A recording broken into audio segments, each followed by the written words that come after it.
હું પ્રી સાયન્સમાં હતો અને ત્યાર પછી મેં અમદાવાદ સેપ જોઈન કર્યું ફર્સ્ટ યર. અને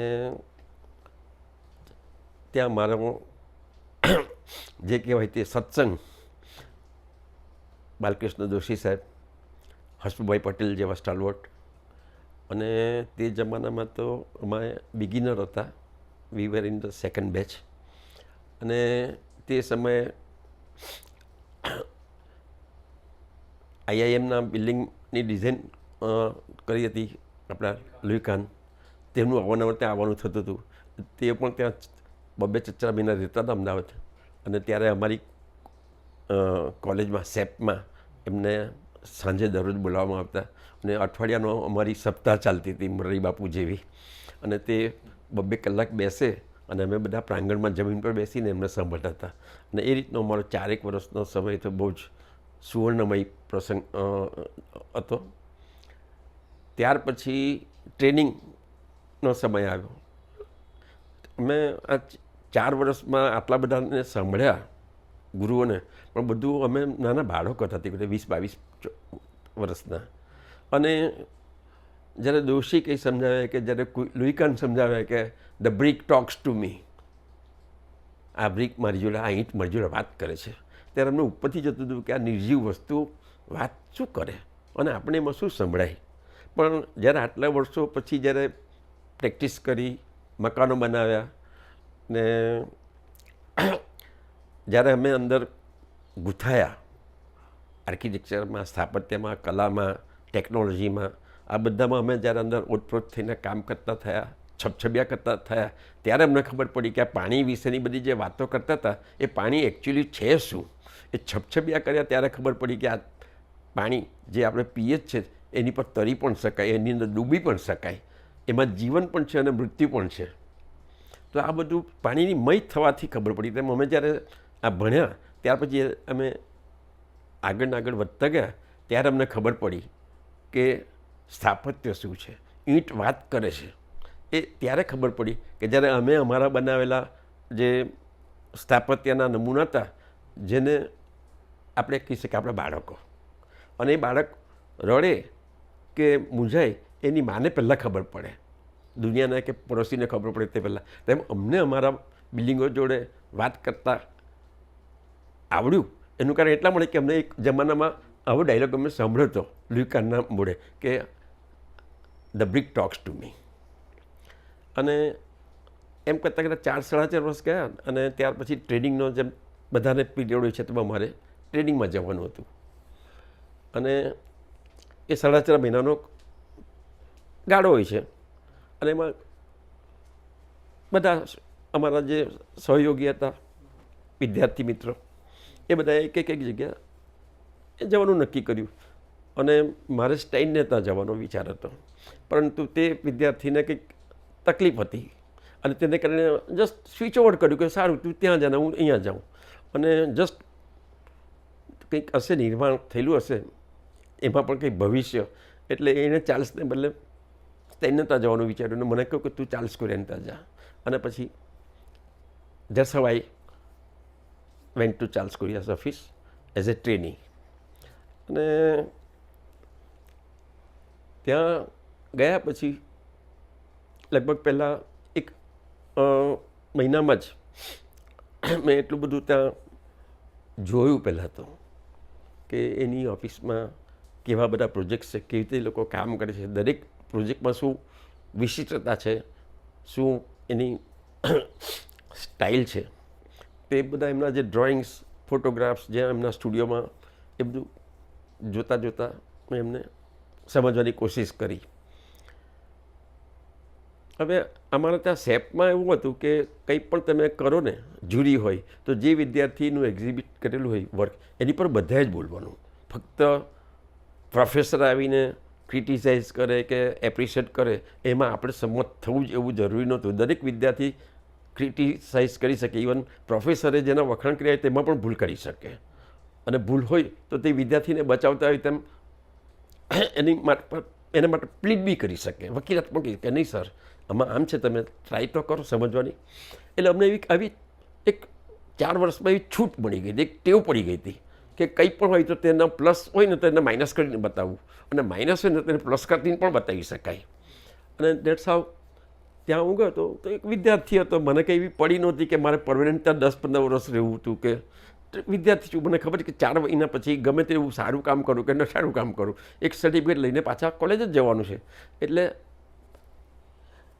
અવિનયથી નહીં પણ બેફામ વિદ્યાર્થી જે હોય ને એવો મુક્ત બને, એ મેં ત્યાં બધું કામ જોયું. અને જ્યારે કંઈ પણ કામ થતું હતું ટેબલ પર, ચાર્લ્સ કોરિયા એમની ટીમ જોડે દરેક ટેબલ પર જ્યારે કંઈક કામ કરે તો એ પહેલા મહિનામાં જ મેં બધી મારું ડાપણ ત્યાં દોરવા માંડ્યું કે નહીં. એ મને પૂછે કે આમાં શું છે, એટલે હું મુક્ત મને એ મારા વિચારો જણાવતો થયો.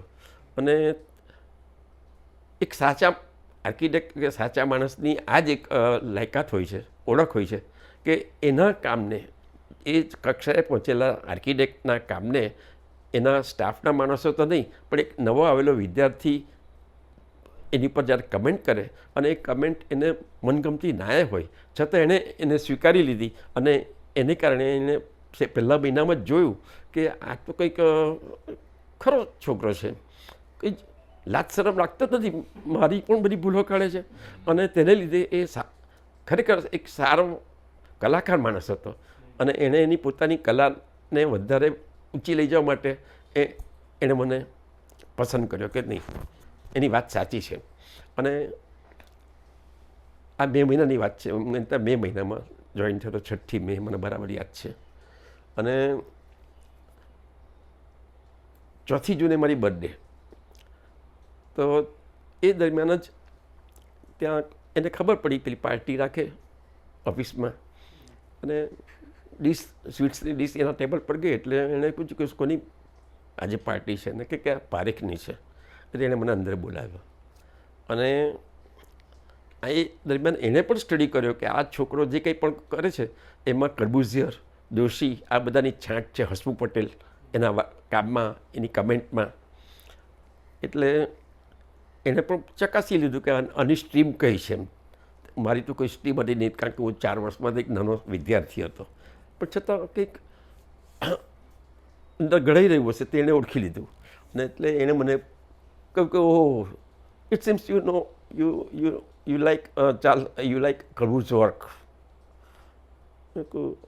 વિદ્યાર્થી એટલે હું ગલવાઈને સામે ઊભો રહ્યો આમ કરતો, અને એમ કે would you like to have a book on Correa's work. એટલે તેમાં પણ પાછું મેં હા પણ નહીં, ના પણ એમ કર્યું. એટલે એમણે નીચેથી બોમ્બે ડીએન રોડ પર કોઈને મોકલીને બુક મંગાવી કર્બુઝિયરના વર્ક પર. અને મને ખુલ્લી મેં તો કહું આમ સોરી એમ કે આ ફ્રેન્ચમાં છે, પણ એની એમ કે આર્કિટેક્ચર સમજવા માટે language is not very important, I think you will love it.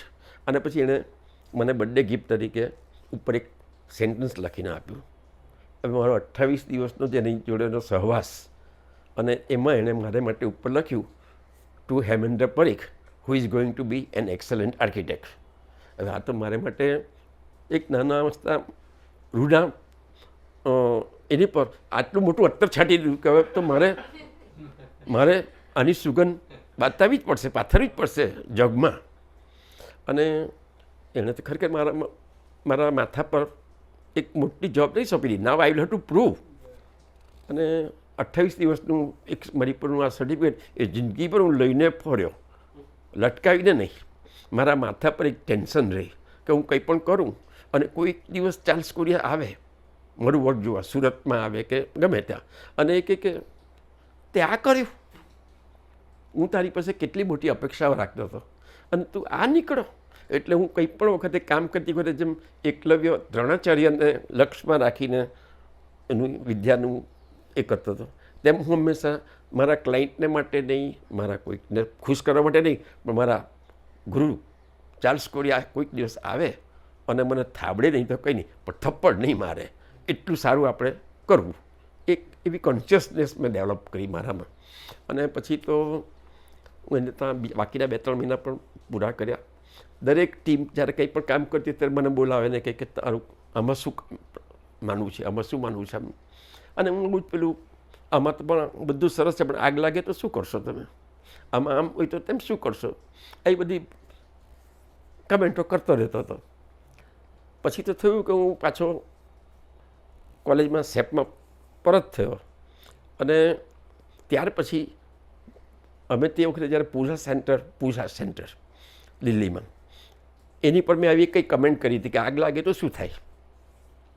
હવે તે વખતે it is a very big complex, number of towers, may be 20 towers, commercial project, ને પોડિયમ પણ એવું કે 1 માઇલ લાંબુ વિથ કોર્ટયાર્ડ, ટિપિકલ ચાર્લ્સ કોરિયાની જે સ્ટાઇલ છે, courtyard to ventilate the areas. અને તેમાં કંઈ આગ લાગી ગઈ અને દેન હી રિમેમ્બર્ડ કે આપણે તે વખતે આ છોકરાને હસી કાઢ્યો હતો એની કમેન્ટ પર. અને ખરેખર એક મોડેલ જેવું એક પહેલું જે બનાવ્યું હશે એ બિલ્ડિંગમાં આવું કંઈક થયું. અને ન્યૂઝપેપરમાં પણ તે વખતે આવ્યું. DDAની હસ્તકનો પ્રોજેક્ટ હતો એટલે વધારે જ ચૂથાઈ ગયું હતું પોલિટિકલી. અને ત્યારે એને યાદ આવ્યું કે આ પારીખની કમેન્ટ આપણે બહુ લાઇટલી લીધી. પછી તો એને કોઈક વાતમાં દોશી સાહેબ જોડે મળવાનું થયું હશે કે શું, એટલે એને કહ્યું કે વેર ઇઝ ધેટ પારીખ, એને મોકલજો. અને પછી તો હું ભણ્યા પછી મારા બ્રધર પણ બહુ મોટા આર્કિટેક્ટ, સૂર્યકાંત પટેલના ચેલા, અને તે પણ ત્યાં સારી એવી પ્રેક્ટિસ કરતા. એટલે હું તો પાસ થયા પછી એમની જોડે કામ કરતો હતો. અને ત્યાં મારી પર આ મેસેજ આવ્યો કે ભાઈ તને ચાર્લ્સ કોરિયાને ત્યાં જવાનું છે, મળવાનું છે. વાયા અમદાવાદ આવી તે જમાનામાં SMS ને એ બધું નહોતું તે વખતની વાત, ઈમેલ નહોતા ત્યારની વાત. એટલે ભાઈની પણ બહુ સરસ પ્રેક્ટિસ ચાલે. ભાઈ પણ તે જમાનાના આર્કિટેક્ટ કરતાં કંઈક જુદી પ્રકારનું કરતા હતા, એટલે એને લીધે પણ. અને સૂર્યકાંત પટેલના ચેલા એટલે ડેફિનેટલી કંઈક પ્રભાવ એનો જુદો જ હતો. અને તે વખતે એટલા બધા સરસ બધા પ્રોજેક્ટ્સ હતા. પણ વડોદરા જેવા ટાઉનની એક લિમિટ હોય છે, 4 માળથી વધારે તે વખતે FSI નહીં મળે, એટલે ટાવર્સ કે એવું નહીં મળે. જ્યારે હું ટ્રેનિંગ દરમિયાન આવા બધા મોટા મોટા પ્રોજેક્ટ પર કામ કરીને આવ્યો હતો. CDD ગોવા, કલા એકેડેમી, ચાર્લ્સના બધા પ્રોજેક્ટ પર મેં કામ. અને જ્યારે છોડ્યું ત્યારે આ કંચનજંગાનો જે સીડ સ્કેચ ઇન્ટરલોકિંગ સેક્શનમાં જે બતાવ્યું છે એપાર્ટમેન્ટ, એનું અમે તે વખતે ત્યાં સ્ટાર્ટ કર્યું હતું. અને ત્યાંથી પછી હું વાયા અમદાવાદ પાછો પાસ થઈને બહાર આવ્યો. ત્યારે મેં મારા બ્રધર જોડે વાત કરી, ચર્ચા કરી. તો બ્રધર કહે કે આપણે તો ભાઈ વૈષ્ણવ વાણિયા છે, આપણે એમાં કંઈ ગુમાવવાનું છે જ નહીં, તું ત્યાં જા, અહીંયાની ચિંતા છોડ, મારી ત્યાં જા, તને મોટા પ્રોજેક્ટ્સ પર કામ કરવાનો લાભો મળશે, અનુભવ મળશે, અને તું શીખીને આવશે તો આપણે તો પાછું કામ લાગવાનું જ છે ને. તો તું એકાદ વર્ષ જઈ આવ. અને that's how I went there, I join Charles Korea. અને મને એકાદ વર્ષ જ આપણે તો કામ કરવાનું છે ને. પણ પછી તો 1 વર્ષને બદલે 2 વર્ષ, 3 વર્ષ કરતાં 4, 4.5 વર્ષ ક્યાં નીકળી ગયા ખબર નહીં પડી. ને અમને બંનેને એકબીજા માટે એવો લગાવ રહેતો હતો કે કંઈ પણ પ્રોજેક્ટ, કંઈ પણ વખતે જ્યારે હું વિચાર કરું કે હવે જવું જોઈએ, ત્યારે કંઈક એવો નવો પ્રોજેક્ટ એવો આવી ગયો ને એક હજુ પૂરો થઈ રહેલો ને કંઈક બીજામાં એવો ઇન્વોલ્વ થઈ ગયેલો કે મને પોતાને એમ કે આને હવે અધૂરી વાર્તાને આ પ્રકરણ પૂરું થઈને પછી જ આપણે એમ કહીએ કે બુક બંધ કરવી જોઈએ. એમ કરતાં કરતાં આખી નવલકથા વંચાઈ જાય તેમ મારું થતું રહ્યું. અને જ્યારે પણ કંઈક એવો વિચાર આવે મને કે એમને, એટલે એકબીજાને મનાવી લે. એટલે એ તો મારા બોસ હતા, ગુરુ હતા, એને કે મને મનાવવાનો ને પછી મને કંઈક આમ, એટલે હું પણ રોકાઈ જાઉં ને આમ બધું ચાલ્યા કરતું હતું. અને તે દરમિયાન LICના બીમાનગર, પછી આપણું દિલ્હીનું જે પાલિકા બજારની સામે જે LIC બિલ્ડિંગ છે, એ બધા પ્રોજેક્ટ્સ, એ બધા LICના પ્રોજેક્ટ્સ હતા. એટલે LICમાં મને એમના તરફથી રિપ્રેઝેન્ટ કરવા માટે મૂકવામાં આવ્યો. અને LICના 10-12 જે આર્કિટેક્ચરનો સ્ટાફ હતો એની જોડે મને કામ કરવા માટે એમને ડિપ્યુટ કર્યો. અને ત્યાં મારા હાથ નીચે જે આ બધા માણસો કામ કરતા તે મારા કરતાં પણ ઉંમરમાં તે સમયે તો મારા વડીલો હતા, આર્કિટેક્ટ હતા બધા, પણ તેમની જોડે બી મેં કામ કર્યું. અને એ બધામાં પણ મને શીખવા મળ્યું ને કામ કેવી રીતે લેવું. ઓફિસ પોતાની હોય તો સ્ટાફ પાસેથી કેવી રીતે કામ લેવાય, સ્ટાફમાં વડીલો જ પણ હોય તો તેમની પાસેથી કેવી રીતે લેવાય. અને એ બધા પ્રોજેક્ટ માટે મારે ચાર્લ્સ કોરિયા જોડે બેંગ્લોર, આ તે બધી જગ્યાએ પણ એમની જોડે જવાનું થતું. સામાન્ય રીતે તો એ એકલા જ જતા હતા, પણ આ LICના પ્રોજેક્ટ્સ જ્યારે આવ્યા ત્યારે LIC તો તમે જાણો છો કે અર્ધ સરકારી તંત્ર તે સમયે, અને ત્યાં એકચ્યુઅલી કોઈ ક્લાયન્ટનો ફેસ નથી હોતા. ઇટ ઇઝ અ બોડી, અને એમાં જે ઓફિસર્સ હોય છે, પ્રેસિડેન્ટ હોય છે, ચીફ એન્જિનિયર હોય, જુનિયર એન્જિનિયર હોય, આ બધા સ્ટાફ, અને તે બધા નક્કી કરતા હોય છે, બધા જ ડિસિઝન લેતા હોય છે. સાઇટ, બિલ્ડિંગ, ડિઝાઇન, આર્કિટેક્ચર, ત્યાંથી માંડીને કોણે જવાનું છે તો તેની ફ્લાઇટ, ચાર્લ્સની ફ્લાઇટનું બુકિંગ, આ તે બધું. અને ત્યારે એ લોકો સામેથી પૂછે કે ભાઈ કોણ કોણ જવાનું છે, કે પારીખ વિલ જોઈન મી. ત્યારે સામે તો હું તે વખતે નાનો 25 વર્ષનો યુવાન, એટલે એ લોકો કે આનું શું કામ છે? ત્યારે કે no, he is the main person who is going to design, he is going to work on this project. એટલે એણે તો ત્યાં સાઇટ જોવા આવવું જ પડે. અને that's how he kept me with him. અને અમે આ બધા પ્રોજેક્ટ પર કામ કરતાં 4-4.5 વર્ષ થયા. અને મને ખરેખર સાચું કહું તો છોડવાનું મન પણ નહોતું. દર વખતે દરરોજ નવી સવાર પડે, દરરોજ નવા રંગો દેખાય. હવે એ સૂર્ય છોડીને ક્યાં આપણે રાત્રિમાં જવું ચાંદની જોવા માટે? વડોદરામાં ચાંદની જ હતી. પણ મને પેલો સૂર્યનો તાપ, સૂર્યનું પ્રભાત, સૂર્યની સંધ્યા, એ બધી જોવાની એટલી બધી એમ ટેવ પડી ગઈ હતી, એક નશો હતો. પણ મુંબઈનું જીવન, ટ્રેનમાં લટકીને જવાનું, આ તે બધું મને તે ગમતું ન, પણ છતાંય સહન કરી લેતો કે આટલી તપસ્યા કરીએ તો જ આમ પ્રાપ્ત થાય. છતાં મને એમ થયા કરે કે હવે દરરોજ હું એકનું એક જ કરું છું, સરસ કરું છું. આજે માટલું કર્યું, આજે કેટલી કરી, આજે ઘડો કર્યો, આજે કુંભ કર્યો, આજે નાચાવાળો કર્યો, આજે કેટલી હંડલવાળો કર્યો, પણ અંતે તો આ સિરામિક જ છે. હવે શું આગળ કંઈક શું? ને તે વખતે પછી મેં ચાર્લ્સની જોડે વાત કરી કે ચાર્લ્સ, હજુ કંઈક મારે કંઈક કરવું છે. હજુ શું કરવું છે એ મને ખબર નથી પડતી, પણ કંઈક મારે કંઈક કરવું છે. હવે આ જ્યારે મારી વાત થઈ રહી હતી ત્યાં સુધી ચાર્લ્સ કોરિયા આર્કિટેક્ટ તરીકે અમારી ઓફિસ, અમારું તંત્ર હતું. પણ તે સમયે આટલા બધા પ્રોજેક્ટ્સને બધા આવવાને કારણે આર્થિક જે બધા રોકાણો એના હોય, એના બધા જે ઇન્કમ ટેક્સેશન, એ બધી બાબતોને કારણે એમાંથી ચાર્લ્સ કોરિયાની એસોસિએટ્સ કે કન્સલ્ટન્ટ નામની મોટી પેઢી બનાવીને ટેક્સેશનમાંથી બચીને એ બધાનો લાભ અમારા ઉપર, સ્ટાફ પર, બધા પર વેચવા માગતા હતા. એટલે એને વાત કરી કે આપણે તો હવે ટૂંક સમયમાં ચાર્લ્સ કોરિયાને એસોસિએટ્સ બનાવવાના છે. એટલે you will not be only a simply employ, but you will be an associate of Charles Correa.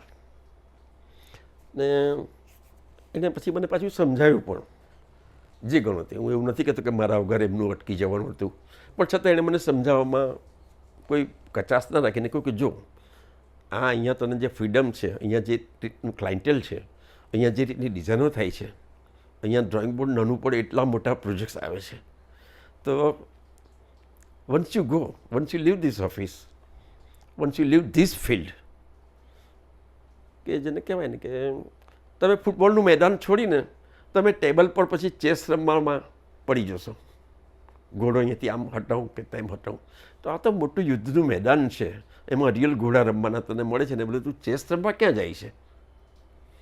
ને એટલે એણે મને કહ્યું કે see, the world outside is rat race, you will fall in trap of that rat race. આજે આને પાડવાનો છે, આને ઉઠાડવાનો છે, આને મનાવવાનો છે, આજે આ વસ્તુ પાસ કરાવવા માટે આવું કરવાનું છે, તેવું કરવું.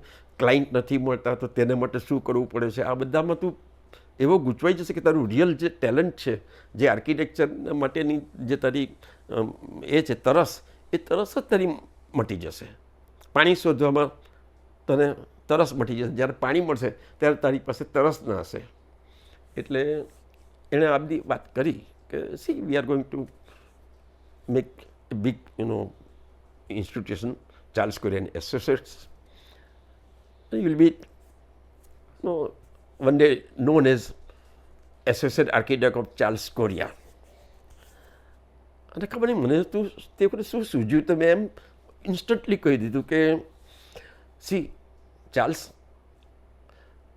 અમારા એવા સંબંધ હતા, અમે એકબીજાને નામથી બોલાવતા હતા. મારા કરતાં તો 20 વર્ષે મોટા હતા, પણ બધા એકબીજાની જોડે ઓફિસમાં એટમોસ્ફિયર જેવું હતું. એટલે મેં કહ્યું કે C Charles, I want to become A little architect, a little something known as Hemendra Parikh. Hemendra Parikh, little Hemendra Parikh. I don't want to become a big associate or something or chief architect of Charles Correa and Associates.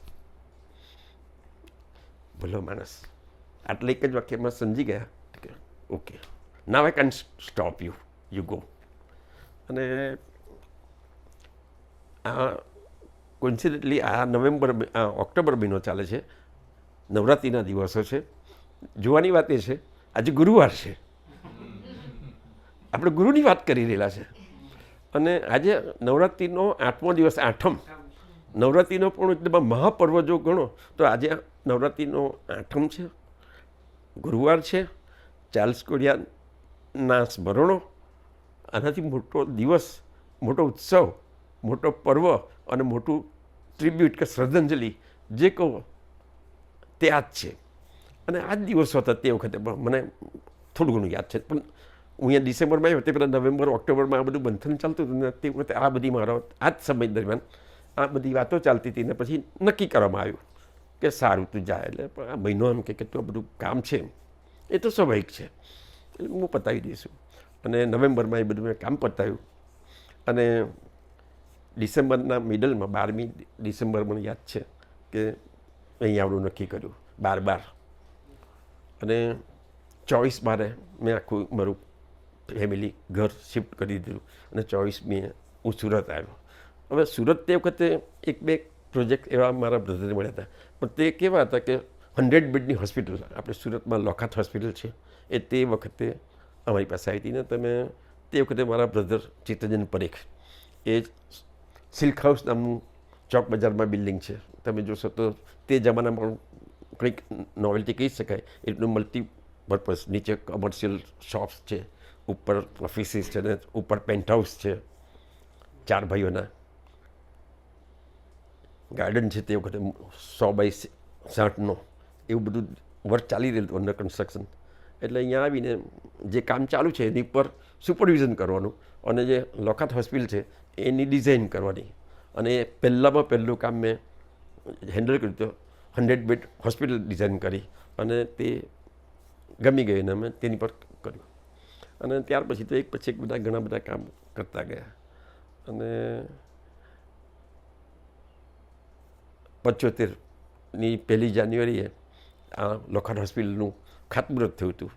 1975 ને આજે બીજા 24 એટલે 49 વર્ષ.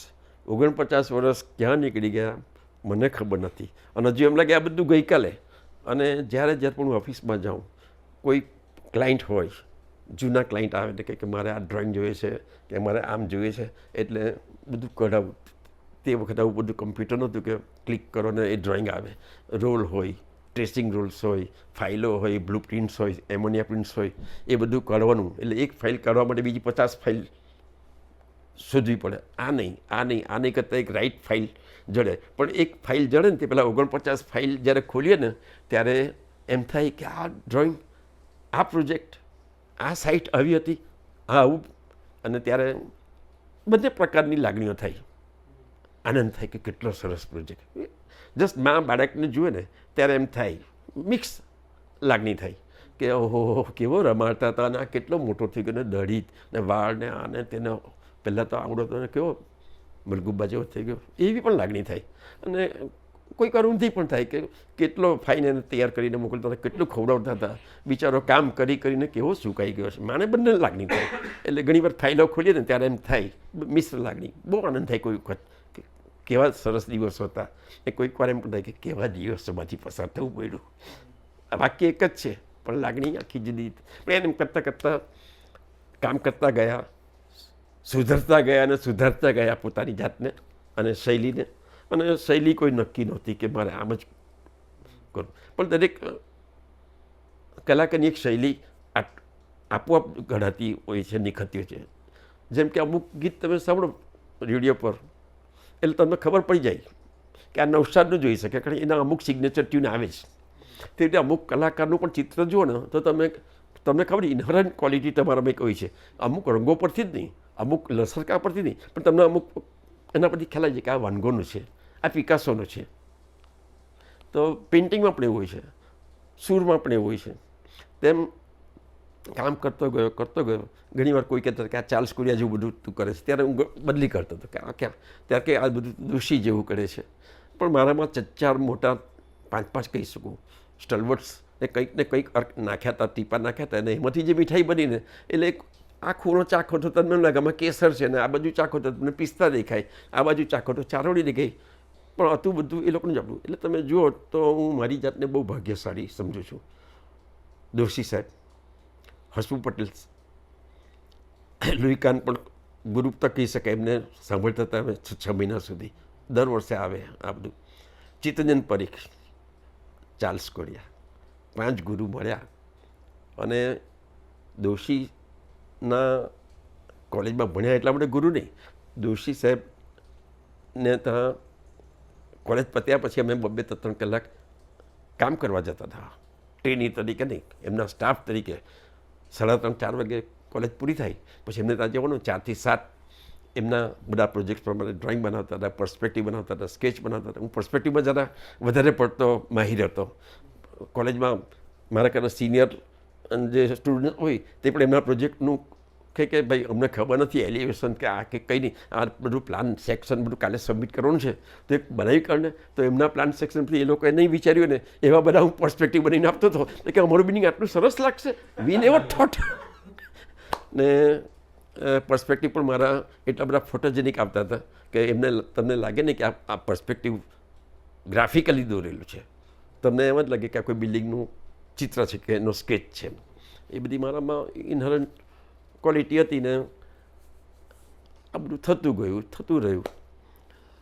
અને ડિઝાઇનમાં તો એવું છે ને કે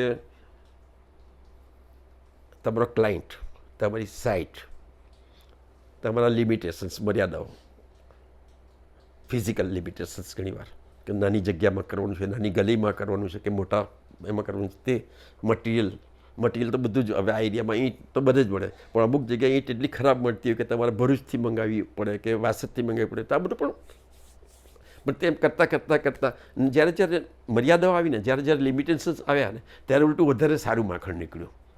મને બહુ છૂટ મળતે ને તો હું કદાચ એપતાઈ જતે કે આ ઈંટ પણ છે ને કાચ પણ છે ને આરસીસી પણ છે, હું શું કરું, બધું જ નાખું. એને બદલે આ તો મને મળવાનું નથી, ચાલો કોન્ક્રીટ બહાર કાઢો કે કાચ બહાર કાઢો. ને એને લીધે જે મારે મટીરિયલ્સ મળ્યા એમાંથી મેં કરવાની કોશિશ કરીને તે બધું સરસ રીતે થયું. બધું મેળ પડી ગયો, મીઠાઈ બની ગઈ.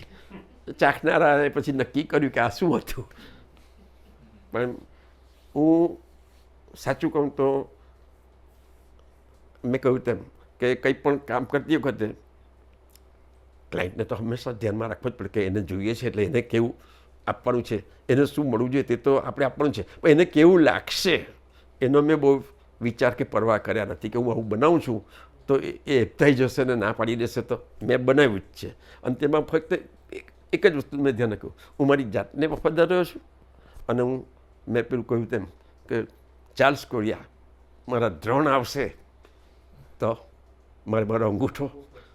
એટલે હંમેશા હું મારી જાતને મેં છેતરી નથી. કંઈ બી કામ કર્યા પછી મને અફસોસ નથી થયો કે શું કરું, મારે તો સારું કરું હતું પણ હવે ભાઈ આ મારા ક્લાયન્ટ કે આ મારા ફલાણા ઢીકણા એ લોકોએ મને કરવા ના દીધું, એવું મને કોઈ અફસોસ નથી થયો. એટલે આજે પણ મારા કોઈ બિલ્ડિંગ કે કોઈ પ્રોજેક્ટમાં કોઈ ખામી દેખાય કે આના કરતાં તો વધારે સારું થઈ શકતે તો તેને માટે હું મારા ક્લાયન્ટને જવાબદાર કે ગુનેગાર ગણતો નથી. એ બધો વાંક મારો છે કે મારી મર્યાદા હતી કે હું આટલું જ તે વખતે કરી શકું. આજે મને પોતાને પણ એવું થાય કે આ બિલ્ડિંગમાં જો આના કરતાં હું આમ કરી શકતે પણ તે વખતે નહીં થઈ શક્યું.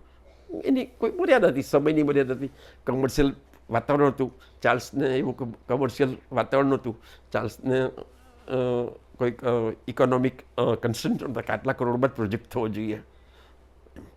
એ બધા આપણે અહીંયા આપણે બિઝનેસ સર્કલમાં કામ કરું હતું, એટલે બિઝનેસની સ્ટ્રીમમાં રહીને પણ, કમર્શિયલ સ્ટ્રીમમાં રહીને પણ સારું આર્કિટેક્ચર કેવી રીતે આપી શકાય એ એકચ્યુઅલી મારા માટે વધારે કઠિન કામ હતું. ઇટ ઇઝ જસ્ટ લાઈક કે તમે સંગીતનો જલસો હોય, સ્ટેજ પર બધા નામી કલાકારો હોય, અને એટલું નહીં, ઓડિયન્સ પણ સારું એવું હોય, બધા કલા રસિકો હોય, બધાને રાગમાં ખબર પડે કે આ જયવંતી ગાયો કે આ ફલાણું ગાયનું આમાં આ ભૂલ થઈ ગઈ, આ કલાકારે આમ જરા ખોટી આલાપ મારી, એવું જ્યારે સુગ્ન ઓડિયન્સ હોય અને તે વખતે જ્યારે કલાકારો સ્ટેજ પરથી પરફોર્મ કરે ને, તે કેટલી મજા આવે કલાકારોને. પણ જ્યારે એ જ કલાકારોને કહે કે ભાઈ તમારે વરઘોડામાં આવવાનું છે અને આ બેન્ડ વાગે જ ને એની જોડે તમારે પણ થોડોક વચ્ચે 2-4 ગીતો ગાઈ કાઢવાના છે, હવે એના માટે કેટલી તકલીફ થાય. એ નહીં શાસ્ત્રીય ગાઈ શકે અને નહીં વરઘોડાના લેવલ પર ઉતરી શકે, અને છતાં એને નહીં બનતી પોતાની પ્રતિભા જળવાય એ રીતે વરઘોડાનું ઓડિયન્સ જે હોય એને પણ જાળવવાનું હોય. ઘણી વાર લગ્ન ગીતોમાં સારા સારા કલાકારોને આપણે સાંભળીએ ત્યારે આપણને એમની દયા આવે, એમની પરિસ્થિતિ પર દયા આવે કે આ કલાકારો અને એમને આ, એટલે તેવું હતું કે ઘણું બધું કરવું હતું, ઘણા બધા ફલક હતા, અને છતાં એ ફલકમાં જે ફ્રેમ હતી એની અંદર જે કરી શકાય તે મેં કરવાની કોશિશ કરી, ને એમાં જે કંઈ બી સફળતા મળી અને નિષ્ફળતા મળી એ બધી મારી પોતાની.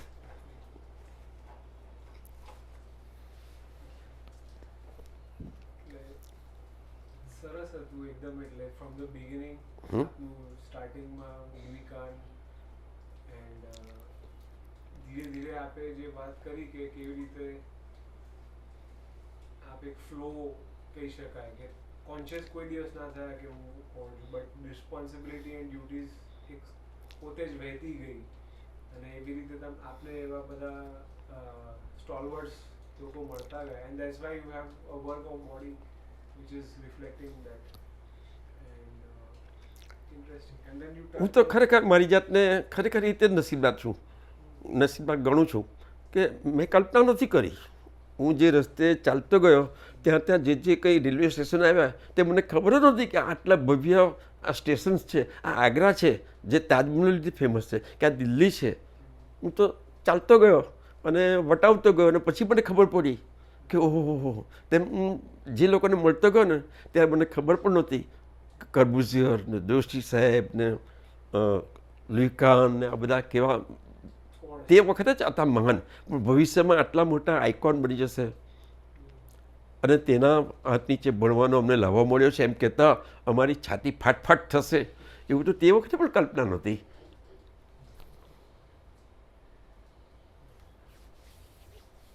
આપની જે જર્ની હતી કે સપોઝ આપે બહુ સરસ વાત કરી વચ્ચે કે ચાર્લ્સ કોરિયા પાસે એવી કોઈક limitation in terms of clientele or commercial બિઝનેસમાં કામ કરવું ઓર અંડર બજેટ કામ કરવું ઓર FSI આન્સર કરતા કામ કરવું, એવા બધા લિમિટેશન્સ નહોતા બીકોઝ ઓફ વોટએવર રીઝન.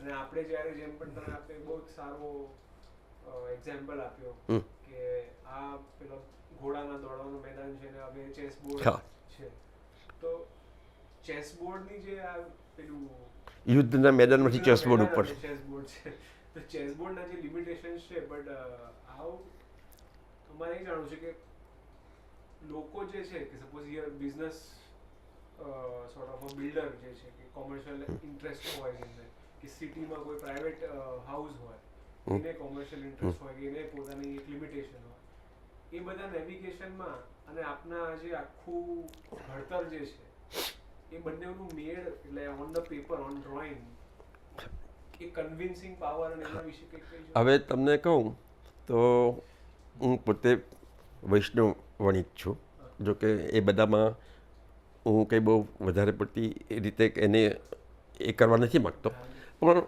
હું જન્મજાત વૈષ્ણવ વણિક એટલે વાણિયો છું, પણ ખબર નહીં કલાકાર તો એના કરતાં મોટો છું.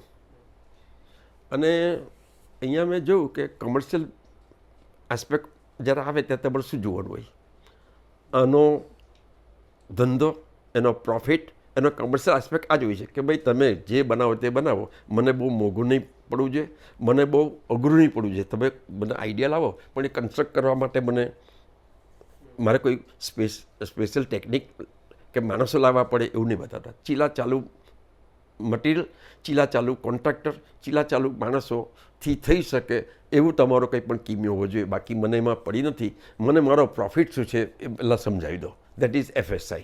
અને એ મને હું જ્યારે ભણતો હતો ત્યાંથી, ઇવન આર્કિટેક્ચરમાં નહોતો તે પહેલાં સ્કૂલમાં હતો ત્યાંથી મને જોમેટ્રીમાં ખૂબ રસ.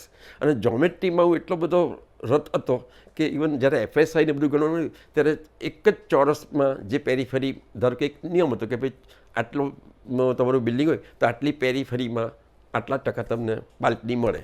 તો એક જ ચોરસ એરિયાને તમે કેવી રીતે એને પીખીને પીંજીને મોટું કરી શકો, ખાંચા ખૂંચી પાડીને સબટ્રેક્ટ કરીને એરિયા એટલો જ રહે. 100 ચોરસ ફૂટનો સ્ક્વેર હોય તો એ 100 ચોરસ ફૂટનો સ્ક્વેર કેવી રીતે મોટો કરીને અંદરથી કટઆઉટ કાઢી નાખીને પેરીફરી વધારો. અને જે લોકો બીજા પ્રોજેક્ટના એમાં 50 રનિંગ ફૂટ બાલ્કની મળતી હોય તો મારામાં 70 ફૂટ કેવી રીતે મળે કાયદામાં રહીને, એ મેં ઓટોમેટિક આ સંશોધન કર્યું. અને તેને કારણે હું કોઈપણ જાતની ક્ષતિ વગર, કોઈપણ જાતની વાળ કૂદ્યા વગર વધુને વધુ FSના માટે સ્ક્વેર ફૂટ બાંધકામ એ લાવી શકું. એ મારામાં જે કળા હતી, જે જ્ઞાન હતું, જે વિજ્ઞાન હતું એ બીજા બધાને બહુ ખ્યાલ નહોતો હતો. અને એને લીધે ઘણીવાર તો એવી અફવા પણ ઉડી કે આ બધું મેનિપ્યુલેટ કરે છે, FSI કંઈક આમ તેમ કરીને લાવે છે ગોટાળો. અને ઘણીવાર તો લોકો જાત એને લીધે નામ આપતા હતા FSI માસ્ટર. આ હેમેન્દ્ર પરીખ એટલે તો FSI, મેક્સિમમ FSI, ફલાણાને પણ સમજ ન પડે, ગણતા નહીં આવડે એવા બિલ્ડિંગ, એવું FSI, આવું બધું થતું. પણ મારા બિલ્ડરને મેં કહ્યું તેમ એ લોકોને કહ્યું પરીખ તમારે જે બનાવ્યું તો બનાવજો, મારો FSI કેટલો. એટલે હું એમને તમે જેમ કહું ને કે તમે શું કન્વિન્સ કરતા હતા, હું કોઈ કલાની પંક્તિઓની, ગઝલની, એની અંદર રહેલા સંગીતની એ બધી વાત નહોતો કરતો. આ તારી ટિકિટ વેચાઈ જશે, હોલ ભરાઈ જશે, તારો કાર્યક્રમ સફળ. આટલું હું એને સમજાવતો હતો. અને એને લીધે મારા ક્લાયન્ટ શરૂઆતમાં તો સુરતમાં એવું વાતાવરણ હતું કે જેમ ચાલશે કહ્યું કે આઝાદી પછી નહેરુએ કહ્યું કે તમારે જે કરવું તો કરજો, ઇતિહાસની વાત નહીં કહેતા, ફ્યુચરની સિટી બનાવજો. કર્બુઝીને કહ્યું હતું કે ફ્યુચર સિટી બનાવો. ભૂતકાળ જોઈને તમારે મોહેન્જો-દડો જેવું નથી બનાવવાનું, તમારે આધુનિક. અને ચંદીગઢ બન્યું. તેમ હું જ્યારે અહીંયા આવ્યો ત્યારે મેં જોયું તો બધું અહીંયા મોહેન્જો-દડો જ હતા. સુરતમાં કોઈ જાતનું સ્થાપત્ય, આર્કિટેક્ચર, ઇન્ટિરિયર ડિઝાઇન એના વિશેની કોઈ જાતની અવેરનેસ નહોતી. અને જે સામે સુથાર લોકો, જે ગુર્જર લોકો, ગજ્જર લોકો, એ લોકોને જમાનો કે એ લોકો જ ઊભા જ ગણી કાઢે કે આમ કરીને આટલા થાંભલા ને આટલા બીમ ને આટલા ખોલા ગાડાટેક મકાન હવેલી તૈયાર. એ જમાનામાં થોડું એન્જિનિયરોનું મહત્ત્વ વધ્યું હતું. અને પછી તે વખતે એન્જિનિયરોનું જ્યારે સામ્રાજ્ય ચાલતું ત્યારે આર્કિટેક્ટ આવ્યા એટલે તેમને એક ઇમ્પ્રેશન જ એવી કે આ લોકો તો પેલું હોય ને બિલ્ડિંગ, એની આગળ આમ બધું દર્શન, એ લોકો પછી એલિવેશન નહીં કે દર્શન, ખાલી નખરો જે કરવાનો હોય ને, લિપસ્ટિક લગાવવાનું હોય, આઈબ્રોઝ લગાવવાની હોય, હેરકટ, આ લોકો બ્યુટી પાર્લરવાળા છે. એમ આર્કિટેક્ટ એટલે બ્યુટી પાર્લર ચલાવતા હોય ને તે કે તમે છેલ્લે આવજો એમ કે અમારું મકાન બની જાય ને ત્યારે અમે કહીએ ને જરા આઈડિયા આવે મકાનના માળખા જોઈને, પછી તમે એમ કે તમને બોલાવીશું. તમે એમ કે એલિવેશનના કેટલા લેશો, એલિવેશન બનાવવાના? આ અમારી હાલત હતી અમે જ્યારે ચાલુ કર્યું. હવે તમે વિચાર કરો કે જ્યારે લોકો તમને એલિવેશન બનાવનાર તરીકે ઓળખતા હોય તે વખતે તમે સ્થાપતિની વાત તો જવા દો, તમે સંગીતની વાત કરો, તમે કલાની વાત કરો, તમે લસરકાની વાત કરો, કોણ સાંભળતું યાર? અને તે વખતે મેં આ બધા ગીતો વગાડ્યા, તે વખતે મેં આ સંગીત પીરસવાની કોશિશ કરી. જ્યારે બીજા આર્કિટેક્ટ કે બીજા એન્જિનિયર્સ પણ આ કરતાં ડરતા નહોતા, એ લોકો કરવા જ નહોતા માગતા કે એ બધું છોડો, અને જે જોઈએ છે ને સાંજે આપવાનું છે એટલે અત્યારે બનાવી કરો. મને પોતાને પણ નથી ગમતું પણ હું આપી દઉં છું. જે લોકો આવું કહેતા હતા ત્યારે મેં કહ્યું કે મારે નથી કરવું ભાઈ, મને એ નથી આવડતું. હું લોકોના એલિવેશન્સ બનાવવાના મારી પર કામ આપતા હતા. સર મારા કોન્ટ્રાક્ટર જ કહી કે સાહેબ તમે આ કામ કરો છો ને એક હું સાંજે આપીશ, આનું એલિવેશન નહીં આપજો ને. તો હું કહેતો કે મને નથી આવડતું એલિવેશન બનાવતા. અને તમે જોશો ને મારા જે પણ પ્રોજેક્ટ્સ મેં કર્યા એમાં મારે કોઈ એલિવેશન્સ બનાવ્યા જ નથી. મારા બિલ્ડિંગો બનતા ગયા, ચણતર થતું ગયું, અને જે બન્યા એ ફોર્મ હતા. તમે એને પ્લાસ્ટર કર્યા વગર જુઓ તો પણ એ જ લાગે, પ્લાસ્ટર કર્યા પછી પણ એ જ લાગે, વિન્ડોઝ મૂક્યા પછી પણ એ જ લાગે. એમાં એડિશન થતી ગઈ, પણ એમ કે હવે છેલ્લે જ મારું આ બાકી છે ત્યારે એલિવેશન લાગશે એવું નહોતું. નાગું બાળક હોય, નાનું હોય, એને નાગું રમવાનું તો બી જ છે.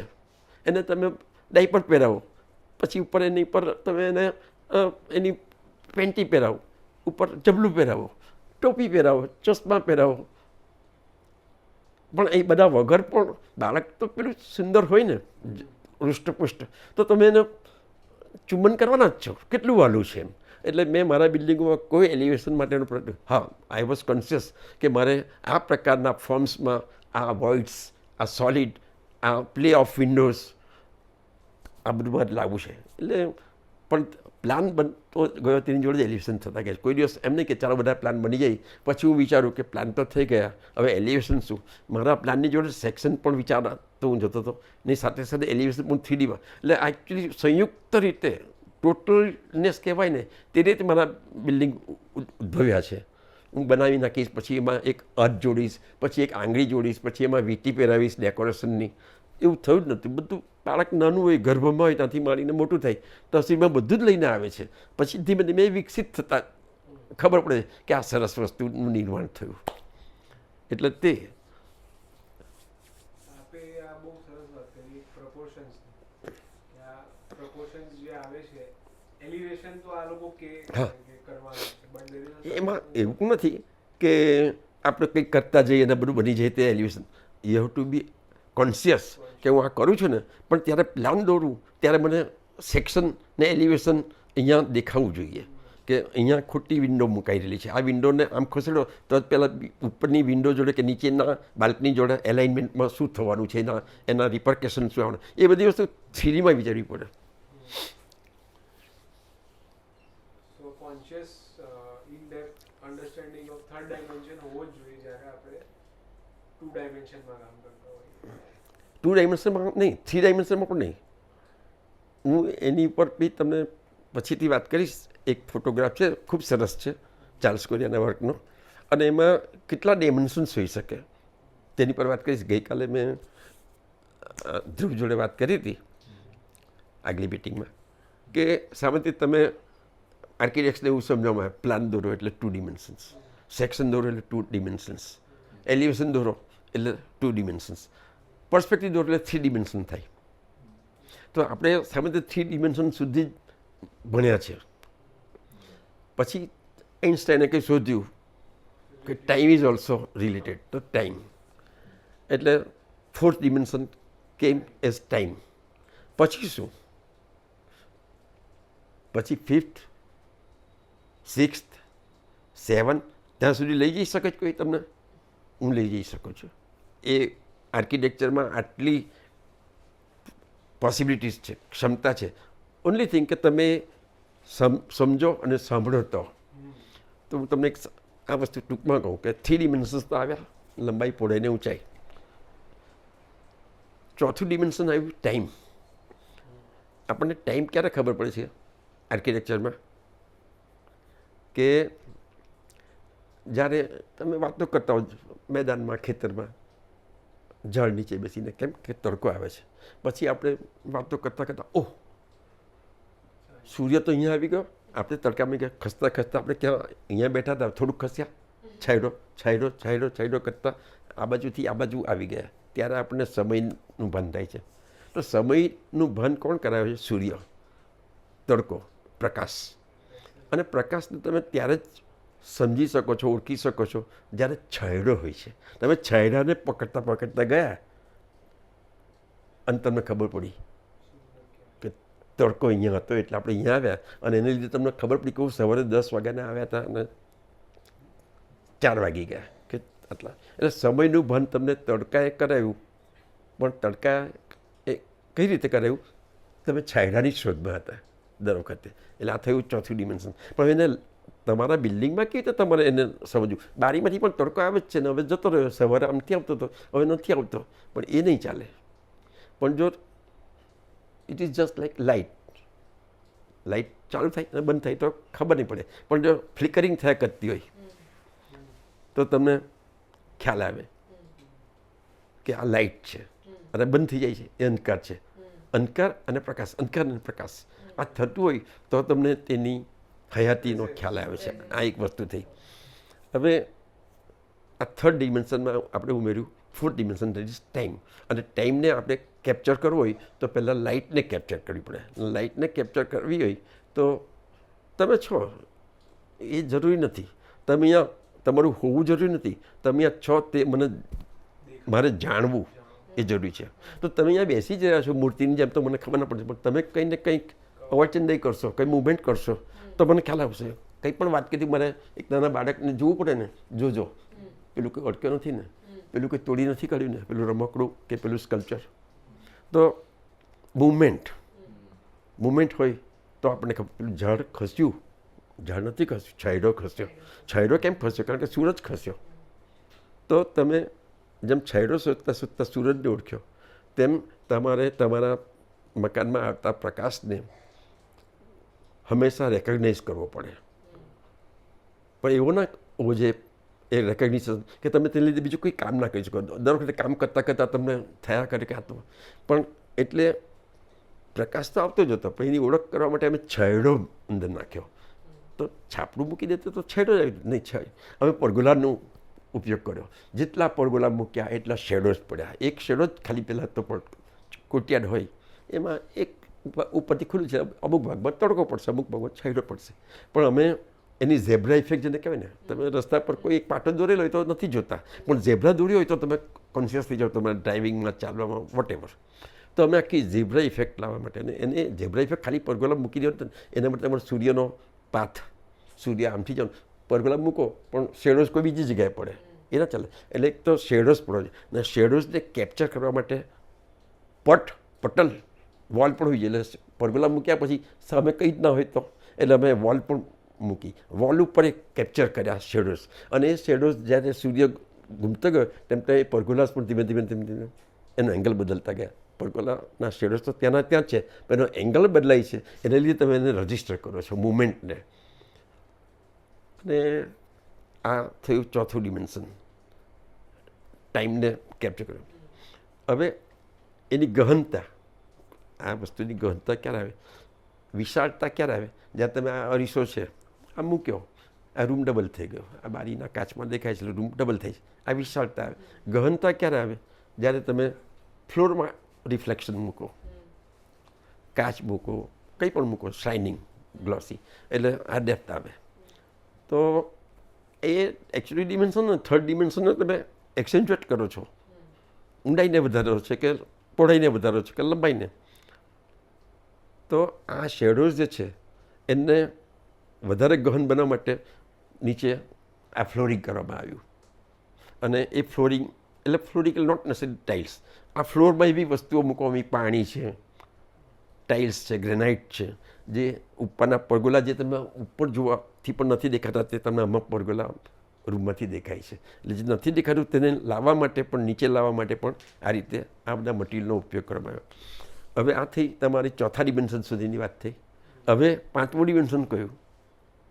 આ પાણી સુધી આવ્યા તો પાંચમું ડિમેન્શન મ્યુઝિક. મ્યુઝિક એટલે ટેપ રેકોર્ડર વગાડવાની વાત નથી. મ્યુઝિક તમે પાણી મૂક્યું, ગ્રેનાઇટ મૂક્યો, આ જે પિક્ચરની વાત કરું છું, તો તેમાં આ બધું દેખાય છે. ટાઈમ આવી ગયો, ગહનતા પણ આવી, સંગીત. તો પાણીનો નીચે જે પુલ છે, વોટર બોડી છે, એમાં ઉપરથી જો પાણી પડ્યા કરે તો વમળ થશે, તરંગ થશે. અને તરંગ શું છે? તો એ ગતિ છે. એટલે તમે આ ગતિ લાવ્યા, જેમ શેડોઝની ગતિ હતી તેમ આ બી ગતિ આવી. અને પછી એમાં મ્યુઝિક ઉમેરવાનું છે. તો શું થાય?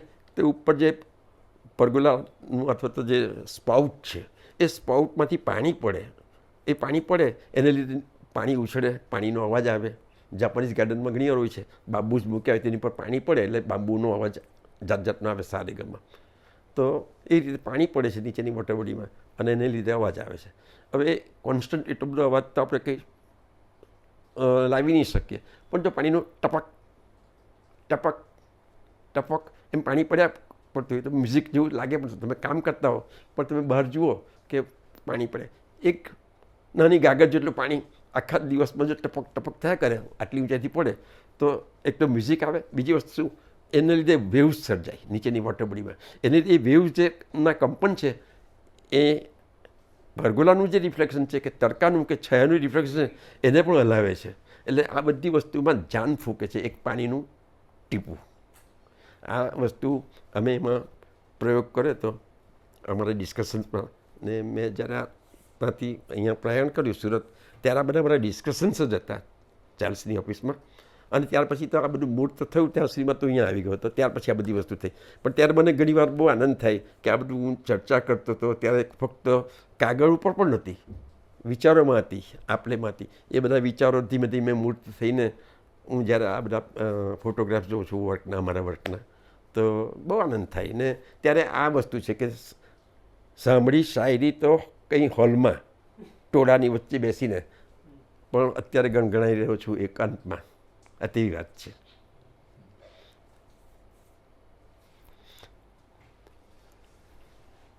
આ પેલી જે તમે વાત કરી તે કે આ બધા મારા મકાનો ને મેં પ્રયત્ન વગર બનાવ્યા ને એટલે જ સુંદર બન્યા છે એમ નહીં.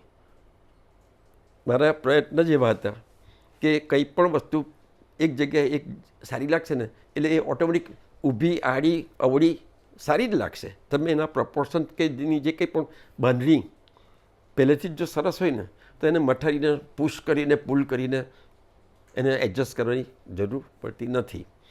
અને તેથી આ તમે પેલું એ કહ્યું કે ભાઈ ચાલશે, મને કહ્યું કે આ રીતે છોડીને ના જાય, અને મેં છોડ્યું એની મેં તમને વાત કરી.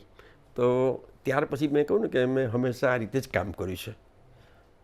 તો એને લીધે જે પ્રોડક્ટ બહાર આવ્યું ને, તો ઘણીવાર લોકો મને કહેતા કે અમુક વસ્તુઓ અમને તમારી, મારા બાળકોને એમ કહે કે કારમાં હું લઈને જતો હું સિનેમા જોવા, તો બાળકો ચાલુ ગાડી ગઈ આ એમ કે નક્કી હેમેન્દ્ર અંકલનું વર્ક લાગે છે. તેમ કે બાળકોને તો ખબર પડે છે કે અમુક પ્રકારનું કંઈક કામ હોય એટલે તમારું એમ કે મકાન છે કે પ્રોજેક્ટ છે. તો આ બહુ મારો એક નાનકડો આમ કામ પ્રત્યેનો મારું સમર્પણ આ જ હતું કે હું હંમેશા એમ કહેતો કે આ મારા જે મકાનો છે, મારું જે ઉત્પાદન છે એ મારા રમકડા છે. ઢીંગલી હોય ને, બાળક ઢીંગલીથી રમે કે વોટેવર, નાના નાના રમકડાથી રમે. તો હું એમ કહેતો કે આ બધા જે 100 ફૂટ ઊંચા આ બિલ્ડિંગો છે ને એ બધા મારા રમકડા છે. પણ એટ ધ સેમ ટાઈમ એ મારા દેવ છે. દેવાવાળા એટલે લોકો ઘણી વાર કે તમે એક બાજુ એને રમકડું કહો છો ને એક બાજુ તમે એને દેવ કહો છો. મેં કહું હા, હું જ્યારે પસાર થાઉં ને, મંદિર આગળથી પસાર થાઉં તો ચાલુ ગાડી પણ લોકો ઘણીવાર આમ કરી દેતા હોય છે. તો હું મારા પ્રોજેક્ટ આગળથી પસાર થઈને ઘરે આવતો કે કશે જતો ત્યારે હું એને એ રીતે પૂજ્ય ગણું છું, મારા દેવ છે. પણ પેલું કે ને મા એમ કે ને મારા દેવના દીધેલ, બાળકને રમાડતી વખતે એમ કે તમે તો મારા દેવના દીધેલ છો. તો હું એને ટ્રીટ જ્યારે ડિઝાઇન કરું ને ત્યારે હું એને ટ્રીટ બાળકની જેમ કરતો હતો કે એને આમ કરું, તેમ કરું, એને આવા વાઘા પહેરાવું, આવા શણગાર કરું. એટલે મારા કલર સ્કીમ, મારા આ તે બધું તમે જુઓ તો એવું નહીં લાગે એકદમ પેલું સરકારી મકાન હોય કે જેને જોઈને જ તમને એમ થાય કે હવે આમાં અંદર ક્યાં જવાય. તો તેને બદલે મેં એને રંગરૂપ, આકાર આ બધું આપવાની કોશિશ નથી કરી પહેલેથી જ કે આમ એટલે આમ થઈને એમાં આમ કરતાં કરતાં આવું સરસ નૃત્ય થશે જ આ મકાન. એટલે મારા બિલ્ડિંગો તમે જોશો તો નૃત્ય કરતા હોય ને એવા લાગશે. સીધા બારીની ઉપર બારીને, બાલ્કની ઉપર બાલ્કનીવાળા નહીં આવે. જેને જ્યાં મન ફાવે તે બાજુ તેમ બધો આમ બધો જળની જેમ. જળમાં છે એવો કે નિયમ? હા, જળમાં એક નિયમ છે પણ કે પ્રકાશ પ્રમાણે દરેકે ગોઠવવાનું છે. દરેક ફૂલ એક જ લાઈનમાં હોય તો એવું નથી નિયમ. જળમાં એવું નથી કે ફૂલની ઉપર ફૂલ, પાંદડા ઉપર પાંદડું, એવું નહીં આવશે. ઝાડની કોઈ ડિઝાઇન તમે કરી નહીં શકો. અને છતાં there is a design, there is a discipline, there is a discipline. તમે આ ઝાડ લીમડો જુઓ કે વડ જુઓ, દરેકની વધવાની પદ્ધતિ જુદી જુદી છે પણ ડિસિપ્લિન તો એક જ છે. તે શું તો કે ભાઈ તડકો, સૂર્યપ્રકાશ. એટલે પાંદડા ગમે તેમ ગોઠવાય પણ એટલા માટે ગમે તેમ ગોઠવાય છે કે જેથી કરીને લોકોને દરેકને તડકો મળે. ફૂલની ઉપર ફૂલ હોય તો કેવું લાગે, પણ ફૂલ પણ આપણે એમ લાગે વેરવિખેટ નહીં, વેરવિખેટ નથી ગોઠવાયેલા. એ એક એમાં કોઈ પદ્ધતિ છે, કોઈ એક દોરો છે જે આ બધાને પોરવી રાખે છે, આ બધા મૂર્તિઓને. તેમ આ મારા બધા બિલ્ડિંગોમાં હું એ રીતે બધું વિચારું કે આ મારા બિલ્ડિંગો બધા પ્રાકૃતિક લાગવા જોઈએ. સીધું ડબ્બું મૂકી દીધું, એક આખો લેન્ડસ્કેપ હોય એની પર તમે તેલનો ડબ્બો મૂકી દો, કેવું લાગે? તો એને જમીન જોડે વણવું પડે, ફેબ્રિકની જેમ. એને એ રીતે ઝાડ પણ એવા જ છે, ઝાડ નીચે આવીને મોટા થતા હોય, આ બાજુ વેલા જતા હોય તો આ બાજુ મૂળિયા જતા હોય. એટલે આ એક વસ્તુ હું હંમેશા ધ્યાનમાં રાખતો.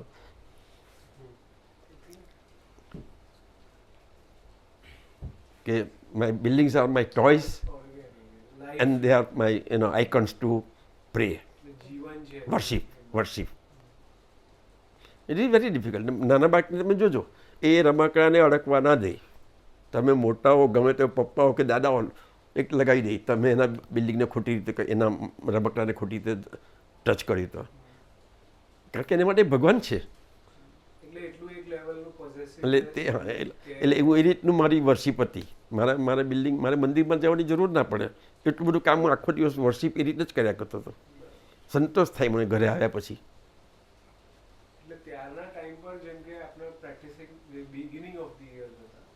હા, 75 ત્યારે સુરતમાં, એટલે આપે તો પહેલા થોડુંક આઈડિયા આપ્યો છે કે લોકો જે ફ્લો હતો એમાં જ હવે જે પબ્લિક કે જે હિસાબે કામ કરતા ચાલુ થઈ ગયા. આપે એક રેઝિસ્ટન્સ, કારણ કે એક જગ્યાથી આવો છો. હા, એ પણ મારા માટે ગુંગળામણનો વિષય હતો કે હું આવા મોટા મોટા જ્ઞાની પુરુષોની જોડે રહીને આવ્યા પછી એવા ટોળામાં બેસીને મારે એવા ગપ્પા મારતા હોય કે જે બીજી બધી વાતો કરતા હોય તેની જોડે મારે બેસવાનું કે એવી રીતે. એટલે મને ઘણી વખત એવો ક્ષોભ થતો હતો કે હું અહીંયા આવીને આ બધું કેવી રીતે કરી શકીશ, આ કરું છું તો કેવી રીતે હું સસ્ટેન કરી શકું. તો એ તકલીફ થતી હતી. મોટા માણસો જોડે કામ કર્યા પછી આ બધું તકલીફ થાય છે, પણ તે બધી મેં ગમે તેમ કરીને એને ફાઇટ નહીં. એમાં ચાર્લ્સને કે દોશીને જે રીતે બધા મળી ગયા, કસ્તુરભાઈને બધા, એવું મને મળ્યા નથી. મારે એ બધાને કસ્તુરભાઈ બનાવવા પડ્યા. મેં બધાને બનાવી દીધા. નાના બિલ્ડર હતા તે આજે મોટા કસ્તુરભાઈ જેવા મોટા બિલ્ડર બની ગયા છે.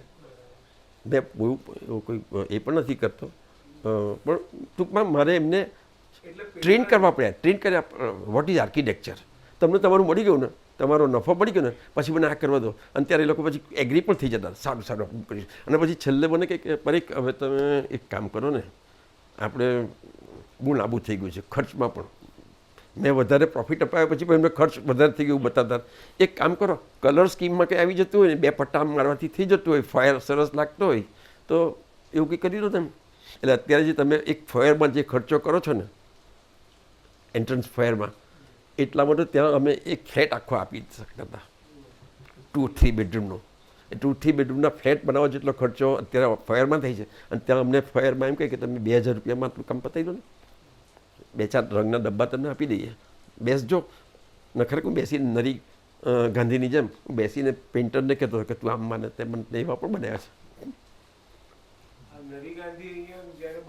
હા, ના મુલાકાત નથી, પણ મને ખબર હતી કે અહીંયા આ રીતે નરી ગાંધી કરીને આર્કિટેક્ટ અને બેસીને બધું કામ કરાવે છે.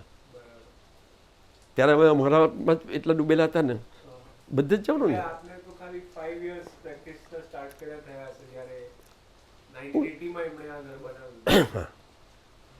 એટલે તે તો અમારા રિયલ સ્ટ્રગલના દિવસો, 75 થી 80 તો.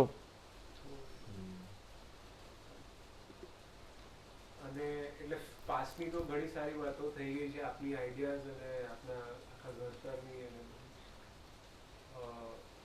આપના બિલ્ડિંગ્સના જે સોર્ટ ઓફ કોઈક એલિમેન્ટ જે તમે કહેતા હતા કે છોકરાઓ પણ ગાડીમાંથી આઈડેન્ટિફાય કરે, જેમ આપણે એક પરગોલા આપી, સન બ્રેકરની વાત કરી, એવી રીતે પ્લાનિંગમાં પણ આપણે કીધું કે floor and section together, holistic approach, એટલે જ તમારા બિલ્ડિંગ છે. એના કરતાં કંઈક વિશેષ બીજું કંઈક આપ એડ કરવા ઈચ્છતા હો about the process of your? આ પ્રોસેસની જ વાત કરીએ તો એક નાનકડું મકાન હોય, બંગલો હોય, કમર્શિયલ નાનો પ્રોજેક્ટ હોય, એનો પ્લાન, એનો સેક્શન, એનું ફોર્મ, એલિવેશન બોલું છું એક સારી સમજ માટે, પણ એનું જે કેવું લાગશે ઓવરઓલ, તે વસ્તુ તમે એક સાથે તમે વિચારી શકો એટ અ ટાઈમ. 2 કે 3 સ્લેબનું તમે એક સાથે વિચારી શકો, પણ 11 સ્લેબનું થઈ શકે? 11 માળ જુદા હોય, દરેક પ્લાન જુદો હોય, કોઈ રિપીટ નહીં થતો હોય. અને તે બધું અમે ચાલશે ત્યાં કર્યું કાંચનજંગામાં. પણ તે કેવી ટેકનોલોજી, કેવું મટીરિયલ, કેવા મોટા કેન્ટિલીવર, 20 ફૂટના કેન્ટિલીવર જે ગાર્ડન આપ્યા છે ચાર્લ્સ કોરિયાના કાંચનજંગા પ્રોજેક્ટમાં, એ તમે અહીંયાની ટેકનોલોજી, અહીંયાના લિમિટેશન્સ, અહીંયાના બિલ્ડર્સ, અહીંના ક્લાયન્ટ્સ, ઇવન અહીંના કોઈ ક્લાયન્ટને કહીએ કે તને 8મે માળે આવો ગાર્ડન મળશે, કે ભાઈ રવો ને, મારો બંગલામાં તો છે જ, અમે તો અહીંયા બારી બંધ કરીને લોક કરીને અમેરિકા જતા રહેવું ને એવું લેવા માગીએ છીએ. ગાર્ડન કોણ એ કરશે? એટલે લેનારા client, builder, technology, workers, contractors, આ બધા લિમિટેશન્સ હતા.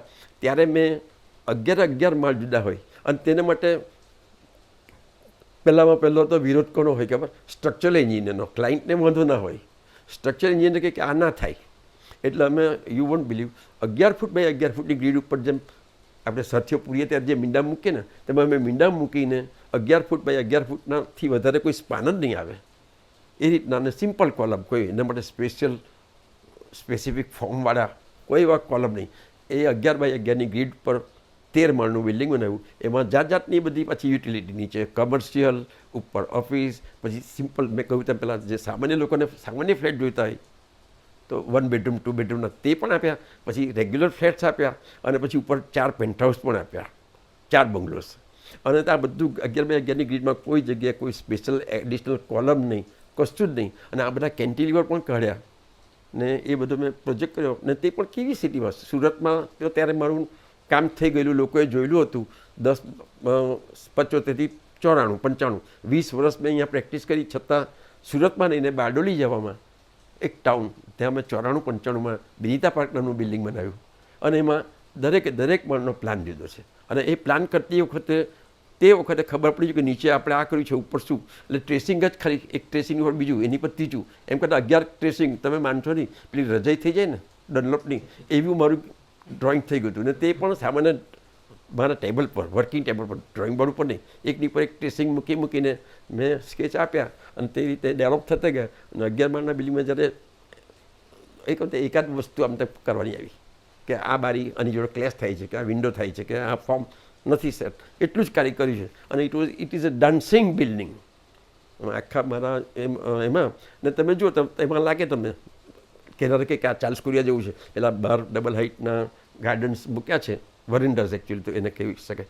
ને એ બધું મૂકી દે ને કલર સ્કીમ ને બધું જે છે તે અમુક મેં કહું ને, અમુક તમારી સિગ્નેચર ટ્યુન આવી જાય એ આવે. પણ આમાં મારા ઘણા બધા પ્રોજેક્ટમાં લોકોને આ ચાર્લ્સ કોરિયા જેવું છે, આ ચાર્લ્સ કોરિયા જેવું છે. પણ આ બધા હું એમ પણ નથી કહેતા ટોટલી મારા છે. હું કંઈ પણ કામ કરું, આજે કૌશલભાઈ કામ કરે તો એમાં અમુક છાંટ તો ભરી આવવાની જ છે, બાપ દીકરા જેવી વસ્તુ છે, અમુક જેનેટિક વસ્તુ છે.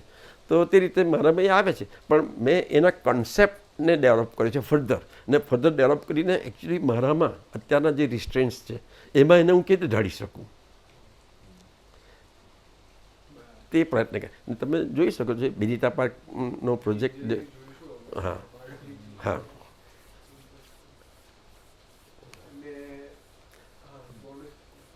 ને ચાર્લ્સને ત્યાં કામ કરવાથી જે મને એક લાભ થયો તે કે આ જ્યારે કાંચનજંગાનું અમે કોઈ જગ્યાએથી આવી રહ્યા હતા સાઈડ પરથી, બોમ્બેમાં જ નવી બોમ્બે ગયા હતા અને ત્યાંથી પાછા આવતા કારમાં અમે એ ડ્રાઈવ કરીને હું બાજુમાં બેઠો તો વાત કરે કે આપણે એક આવું કરવું જોઈએ, એમાં આમ હોય ને તેમ હોય.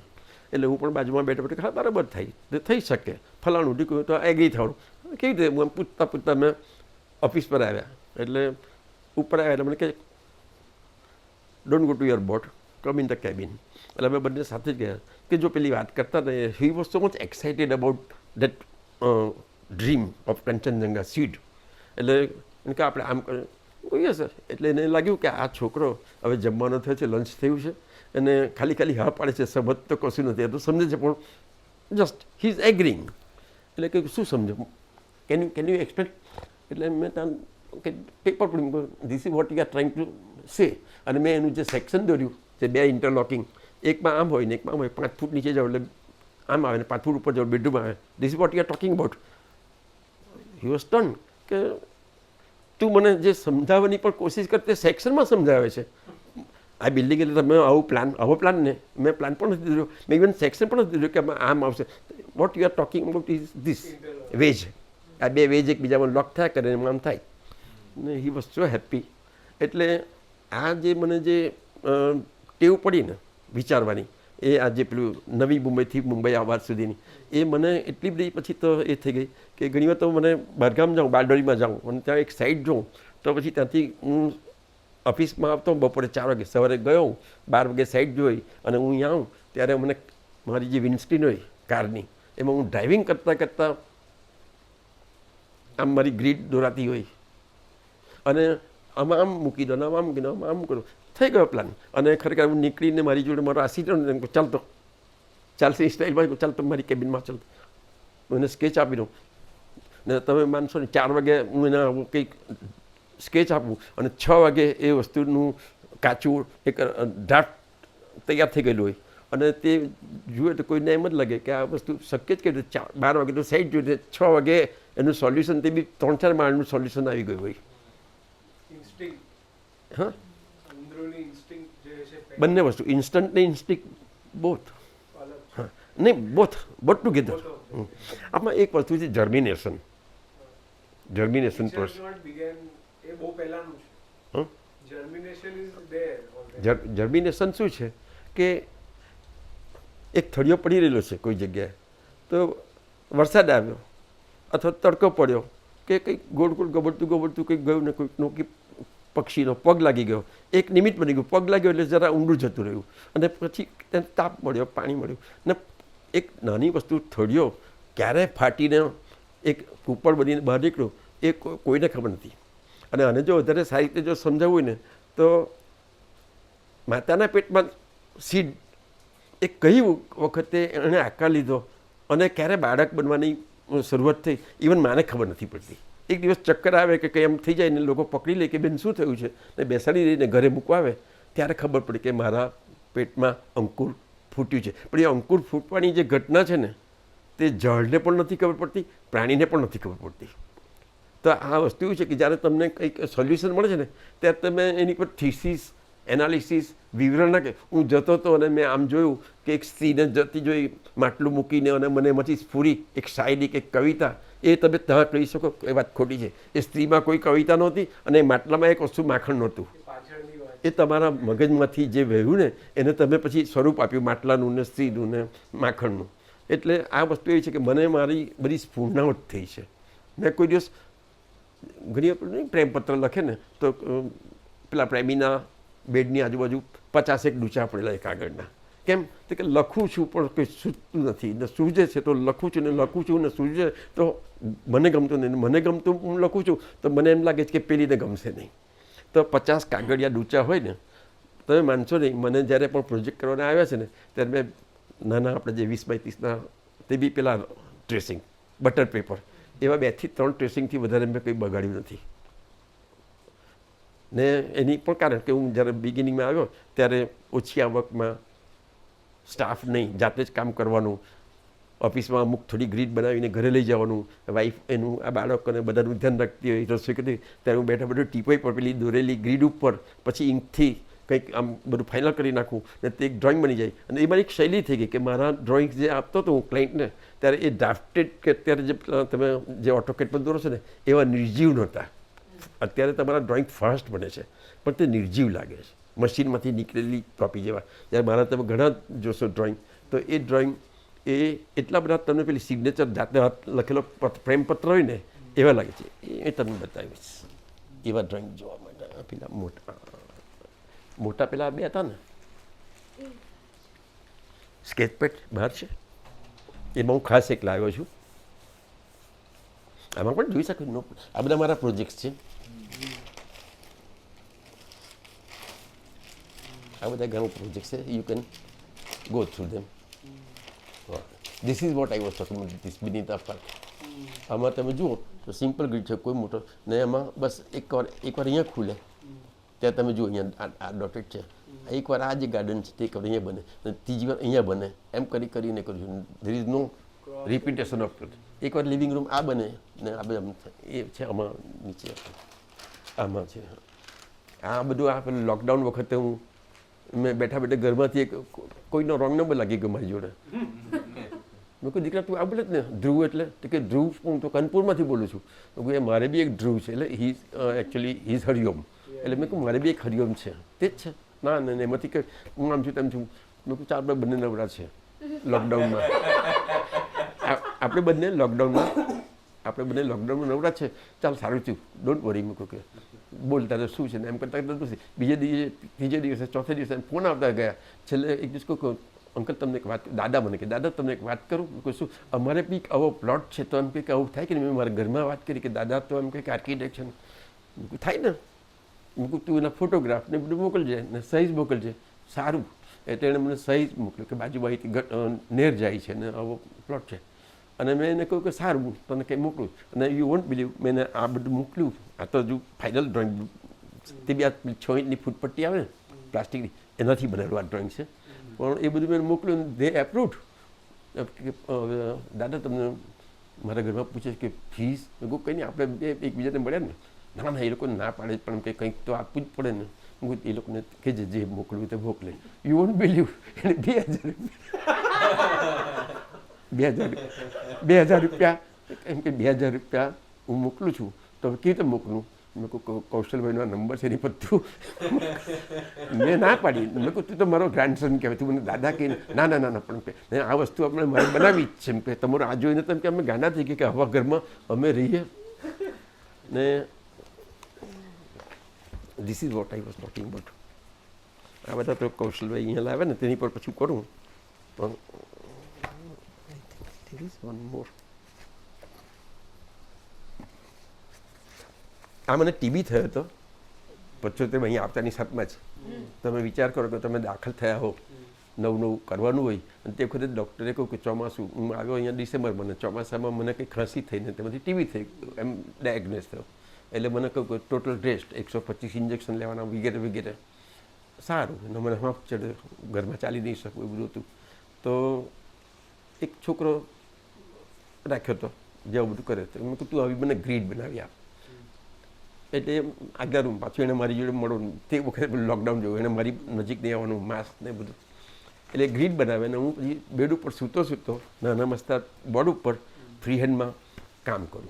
અને તે વખતે એક બંગલો બનાવવાનો આવ્યો હતો ભરૂચમાં. અને તેની પર મેં એની બનાવેલી ગ્રીડ ઉપર બધું દોરું ઇંકથી પેન્સિલથી કરું પછી ઇંકથી કરું અને બાકીનું now you erase this thing ને આ થઈ ગયું. ને પછી એને તો લેટરિંગ નહોતું આવડતું એ લેટરિંગ પણ કોફી બનાવી હશે લેટરિંગ ને બધું પણ હું બેડ ઉપર સૂતા કરું. અને આ મારું તમે કદાચ ડેટ પણ હશે છે 1975 હા. એટલે આ તો હા એટલે હું 75 જૂનમાં આ થયું અને ત્યાર પછી આ બધું ફાઇનલ થયું ને. પણ you can see how lively this drawings. હા આ મારું જાતનું બનાવેલું ડ્રોઈંગ છે જાતનું. આ જો આમ લેટરિંગ ને બધું પણ છે.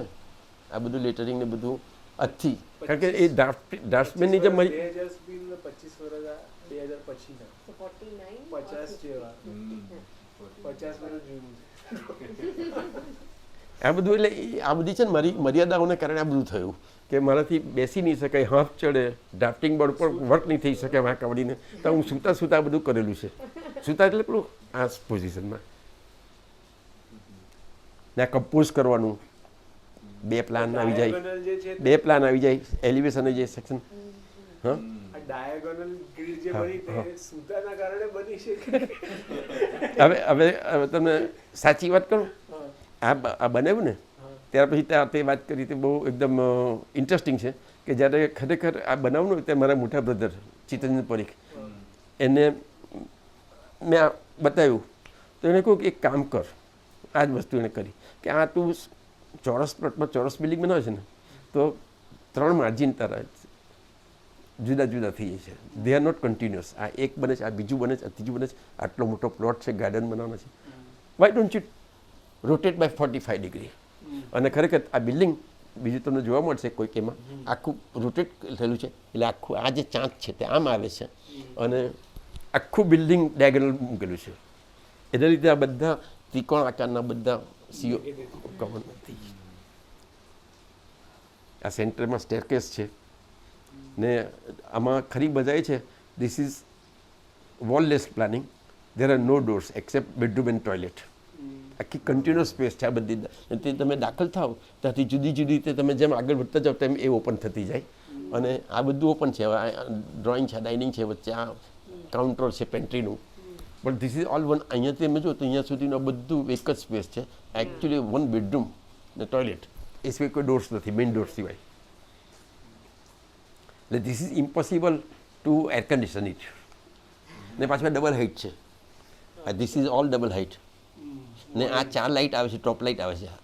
અહીંયા તમે જુઓ ધીઝ આર ધ ટોપ. આ જે દેખાય છે Light was. ઉપરાંત અહીંયાથી પછી આ ડોમ પણ આપ્યો છે સેન્ટરમાં.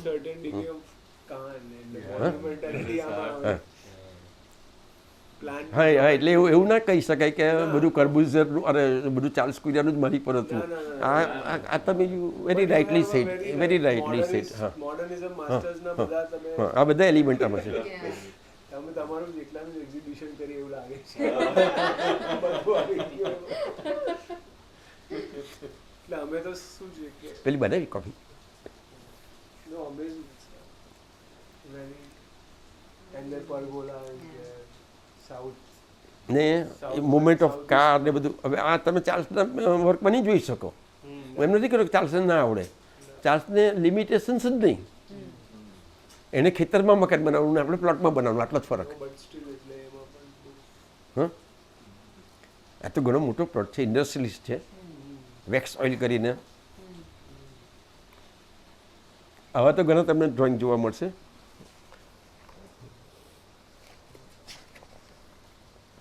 આ બધું હું અહીંયા બેઠા બેઠા ઘરમાં કામ કરું ને તે છે. પણ આ જુઓ આમાં છે આ પેલા હરિઓમ. તમે કદાચ એને યુટ્યુબમાં લખજો Hariom. He is a singer કાનપુરમાં. બહુ ફેમસ છે અત્યારે તો. એનું બહુ મોટું નામ થયું છે છેલ્લા 4 વર્ષમાં. અને આ તો આ પેલું મેં 3D બતાવ્યું ને. Lockdown was. હા, લોકડાઉન જો એમાં છે. આમાં છે lockdown story you can say. પેલા કે ને કાશ્મીર સ્ટોરી જો આમાં છે. આઈ થિંક દેર હા જો કૃષ્ણ. ધીઝ આર ધ આજે 3D ક્યાં ગયું જુદું જ કે એની these are the plans.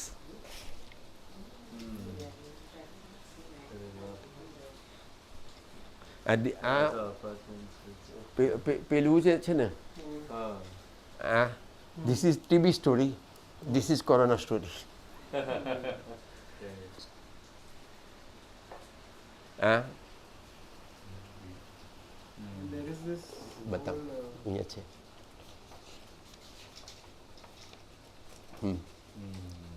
Office. આ દરેક લેવલ પર Garden. હા, જુદું છે. જુદું છે. હા, ત્યાં ટેરેસ પર. અહીંયાથી ચાલુ થાય છે. અને હું આ પેલા આવું નાનું બનાવ્યું કરું. આ જે છે ને આ 3D બતાવ્યું. બરાબર.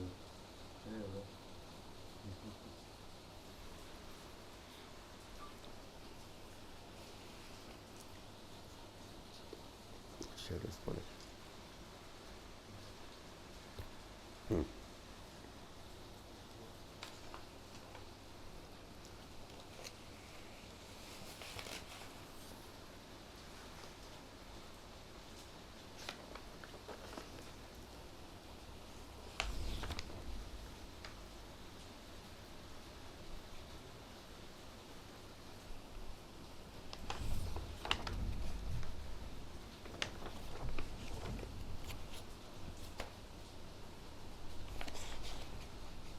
બાકી છે.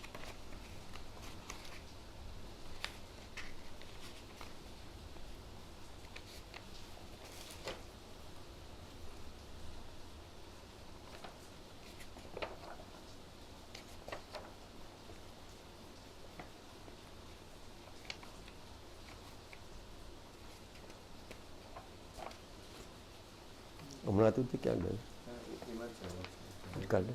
ચાલુ કરો.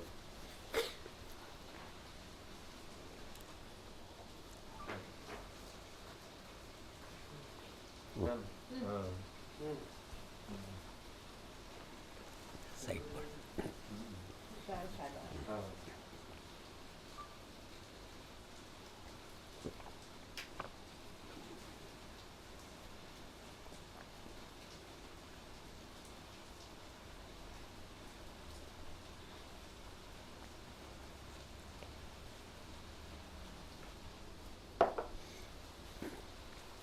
આમાં આ જે તમે સ્કેચ જોયો તેમાં કોઈ એલિમેન્ટ એવું નથી છજાનું, કમાનનું, તાજમહલ કે ફલાણું કંઈ જ નથી. આમાં તમે જે સ્ટ્રક્ચરલ માળખું છે તે જેનું એલિવેશન ગણો કે જે ગણો તે છે.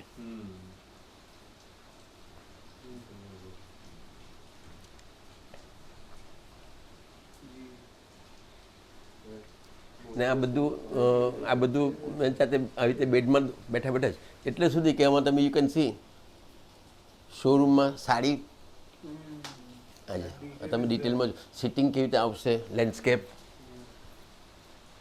ને આ બધી વસ્તુ ડિટેલમાં અહીંયા આ ફેનની શોપ છે તો ફેન અંદર ઘૂસી જવાનું. એનો ઇવન હેન્ડલ પણ બતાવું કાચનું ડોર હોય તો એનું હેન્ડલ ક્યાં આવશે જોજો. ને આ પેલી બાજુમાં કેનલ છે તે આ કલોડ છે.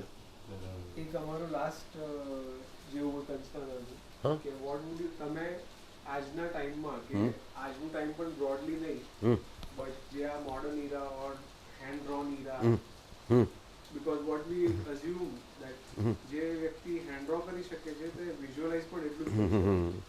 એના પછીનું જે પ્રેક્ટિસ છે તેમાં શક્તિઓ ઓછી થતી જાય છે. તો જે આપને એના વિશે કંઈક અમારી જોડે શેર કરવાની એટલે એટલે શું કંઈક એડવાઇસ આ બધું મારું કામ જ બોલે છે કે હું જે વિચારતો હતો તે એટલું બધું વિચારતો હતો કે તમે વિચાર કરો કે એક માણસ લંબાઈ, પહોળાઈ, ઊંચાઈ, એલિવેશન, સેક્શન બધું વિચારે પણ સાથે સાથે એ પણ વિચારે કે શોરૂમમાં આ ગ્લાસ હશે, એનું હેન્ડલ આમ હશે ને અંદર સ્ટેચ્યુ આવા મૂક્યા હશે કે આવી ફેનની શોરૂમ હોય તો એમાં ફેન આવી રીતે કાચમાંથી દેખાતો હશે. ત્યાં સુધી હું અંદર એટલે આમાં કશી વસ્તુ પાર્ટ બાય પાર્ટ હપ્તે તમે નહીં આપી શકો. થોટ પહેલો તમારો ફૂલ જ આપી દેવો પડે, પેલું બંધાય ત્યાં હપ્તે અને તેમાં તમે એડિશન કરી શકો, સબટ્રેક્શન કરી શકો. પણ તમારો હું આજે આ પ્લાન વિચારું છું તમે ચાલુ તો કરો, પછી કાલે આપણે પહેલો માળ વિચારીશું, પછી પેન્ટ હાઉસ ઉપર આવે કે નહીં તે હું વિચારીને કહું છું ના, એવું ના થઈ શકે. તમે કહો કે મારે હવે આ નથી કરવું, ઉપર મારે બંગલો બનાવવો છે, બંગલો નથી બનાવવો, હવે મારે આમ કરી નાખવું છે, તો એ તમે એવું બધું ના કરી શકો. તમારું ટોટલ હોવું જોઈએ. હા હા, એમાં તમે કોમ્બિનેશન પરમ્યુટેશન કરી શકો કે મારે હવે પેન્ટ હાઉસ નથી બનાવવા તો તે થઈ શકે. ઉપરના નીચેના માળ રિપીટ કરી શકો ગમે તે. પણ ધેટ મેં હજુ વિચાર્યું નથી. તમે પહેલાં આટલું વિચાર કરો, 4 માળ પછી આપણે વિચારીશું. થઈ બી શકે 4 માળ પછી બની શકે પેન્ટ હાઉસ, ના બની શકે પણ નહીં. તમારી પાસે વિઝન ક્લિયર હોવું જોઈએ, ટોટલ વિઝન હોવું જોઈએ તમારી પાસે. બીજું કે જુદા જુદા પર્પઝ માટે તમે એક હતા કોમર્શિયલ હોય, શોપ્સ હોય, ઓફિસીસ હોય. અરે આ અમારું જે સિલ્ક હાઉસ બનાવ્યું છે કોંગ્રેસ ભવનની ગલીમાં, તેમાં બધા જુદા જુદા છે પણ તેના માટે તમે નીચેથી જેને કહેવાય ને કે જુદા જુદા રાગ ભલે આવે ગીતમાં, પણ ત્યારે તમારે પેલા 7 જ વાપરવાના છે. તમે કહે 7 જ સુર છે, એમાં કેટલા બધા 24 રાગ બની શકે છે, કેટલી બધી રાગીણીઓ બની શકે છે, કેટલી જાતની આલાપ તમે એક જ આલાપને 6-7 રીતે ગાઈ શકો છો. તો એવું આમાં છે કે તમારી પાસે જ્યારે જુદા જુદા પર્પઝ, જુદા જુદા ફ્લોર પર હોય છે ત્યારે તમારે એક જગ્યાએ તમે કમર્શિયલ જેવું લુક આપવાનું ઉપર કે જુદા, એ બધાની હાર્મની પણ જળવાવી જોઈએ. દરેક માળ પર એ રિધમ દેખાવો જોઈએ કે ભલે નીચે કમર્શિયલ છે અને ઉપર પેન્ટ હાઉસ છે, એની વચ્ચે પણ જે એક સમન્વય છે એ સમન્વય જળવાવો જોઈએ. તે તમે આમાં જોઈ શકો છો કે આ કમર્શિયલ છે, આ ઉપર રેસિડેન્શિયલ ફ્લેટ્સ છે અને આ પેન્ટ હાઉસનું લોઅર લેવલ છે ગાર્ડનવાળું, આ ઉપરનું લેવલ છે. એમાં તમે જોઈ શકો છો કે બધી વસ્તુ સિંક્રોનાઇઝ કરેલી છે. આમાં પણ પછી આ ટોપ લાઇટ લીધી છે આ પેન્ટ હાઉસમાં, આ ડબલ હાઇટ ને બધું ત્યાં. એવું તમે તો એટલે આઈ ડોન્ટ અન્ડરસ્ટેન્ડ. તમે એવું કેવી રીતે વિચારી શકો કે પાર્ટ બાય પાર્ટ બધું? પાર્ટ બાય પાર્ટ તો થઈ શકે જ નહીં. હા, that is what the whole general ના મારા ઘણા મિત્રો પણ એવું કહેતા હોય કે અમે બધા સાંજે એવી રીતે મળતા હતા એકબીજાની ઓફિસમાં, તો પેલા એના ક્લાયન્ટ આવીને કહે કે હવે આપણે આનું શું કરવું. હું 2-3 દિવસ વિચારીને પછી કહું કે આપણે કલર સ્કીમ શું કરવી. કલર સ્કીમ તો જ્યારે જન્મ લઈને બાળક ત્યારે નક્કી થઈ જાય કે કાળો છે કે ગોરો છે, એને આ જ કલર ચાલે એમ કે આમ એટલે પટાપુટીમાં નહીં, એના વોલ્યુમ જ પકડવાના કે મોટા મોટા વોલ્યુમ આમ ડોલની ડોલ બાલદીની બાલદીને ડબ્બાના ડબ્બા રેડો ને થઈ જાય તે સરસ પેઇન્ટિંગ. એમાં સ્કેચ કરો, પછી આમાં આ પાંડું ભરો, આ લીલું ભરો, લાલ ભરો, એ ઠીક છે. આ પિકાસો ને આ બધા જે થયા ને તે લોકો કંઈ પીસી પકડીને થયા છે. કાચો સ્કેચ બનાવું પિકાસો કે કાચો સ્કેચ બનાવું, પછી એમાં ઇરેઝરથી ભૂસીને પછી જરા આમ લાંબુ કરું, એ થતાં એના આ પિકાસોના અને આ બધાના તમે જે પેઇન્ટિંગ જો ને એ ક્ષણમાં સર્જાયેલા છે. એ લોકો 6 કલાક તો પછી બીજું બધું કર્યું હશે કામ, પણ પહેલાં લસરકોનો fraction of second, that is called germination of thought. એને સુધારવાનું પણ છે ને પિકાસો માટે કપરું થઈ જાય. એક વખત એણે નક્કી કરી નાખ્યું પછી એ પોતે પણ વિચારે કે આને હું આમ કરું તેમ કરું, નહીં થઈ શકે.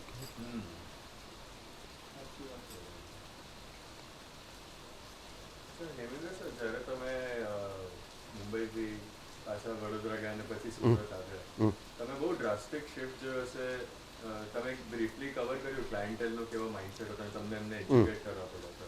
તમને શું લાગે છે સુરતના લોકોનું કેવી રીતનું માઇન્ડસેટ હતું કે આઉટલુક હતું રિગાર્ડિંગ આર્કિટેક્ચર, કે રિગાર્ડિંગ જસ્ટ સિટી, કે એમનું જે કલ્ચર અને ટ્રેડિશન છે again a lot different than Mumbai, lot a little again different from. એનું જો સારાંશ જો આપણે કહીએ ને એ વસ્તુ આજે પણ છે.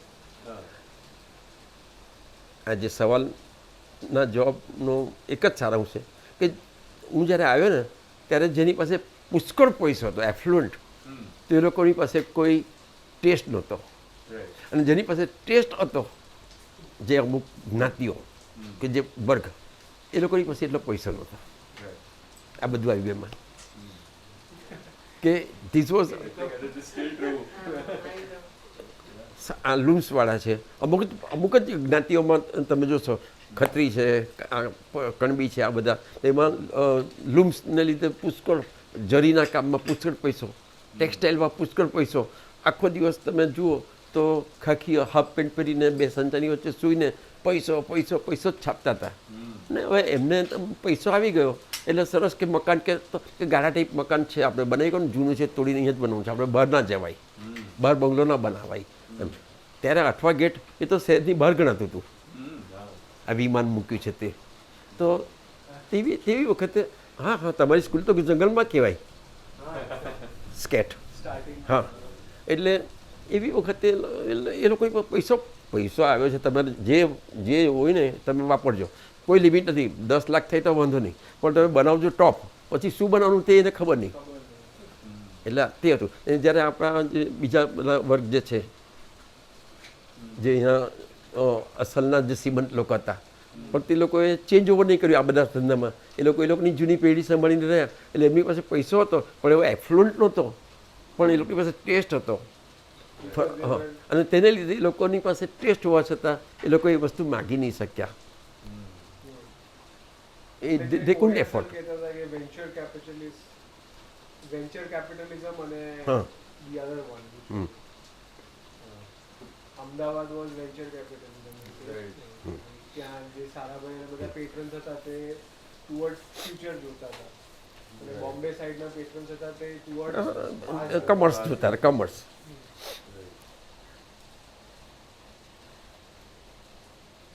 તમારો સમય થયો હોય તો તે રીતે હવે કરજો. મારે કેવું ના અમે તો બરાબર આમાંથી બધું ઘણું બધું આવી ગયું રેકોર્ડેડ. હા, એટલે જ ને એ મટીરિયલ વિશે પણ મેં વાત કરી, એ આ બધી આવી ગઈ છે. એટલે એ બધું આવી ગયું છે. એનો કોઈ ટિપિકલ પેરેગ્રાફ ના બનાવાય એમ.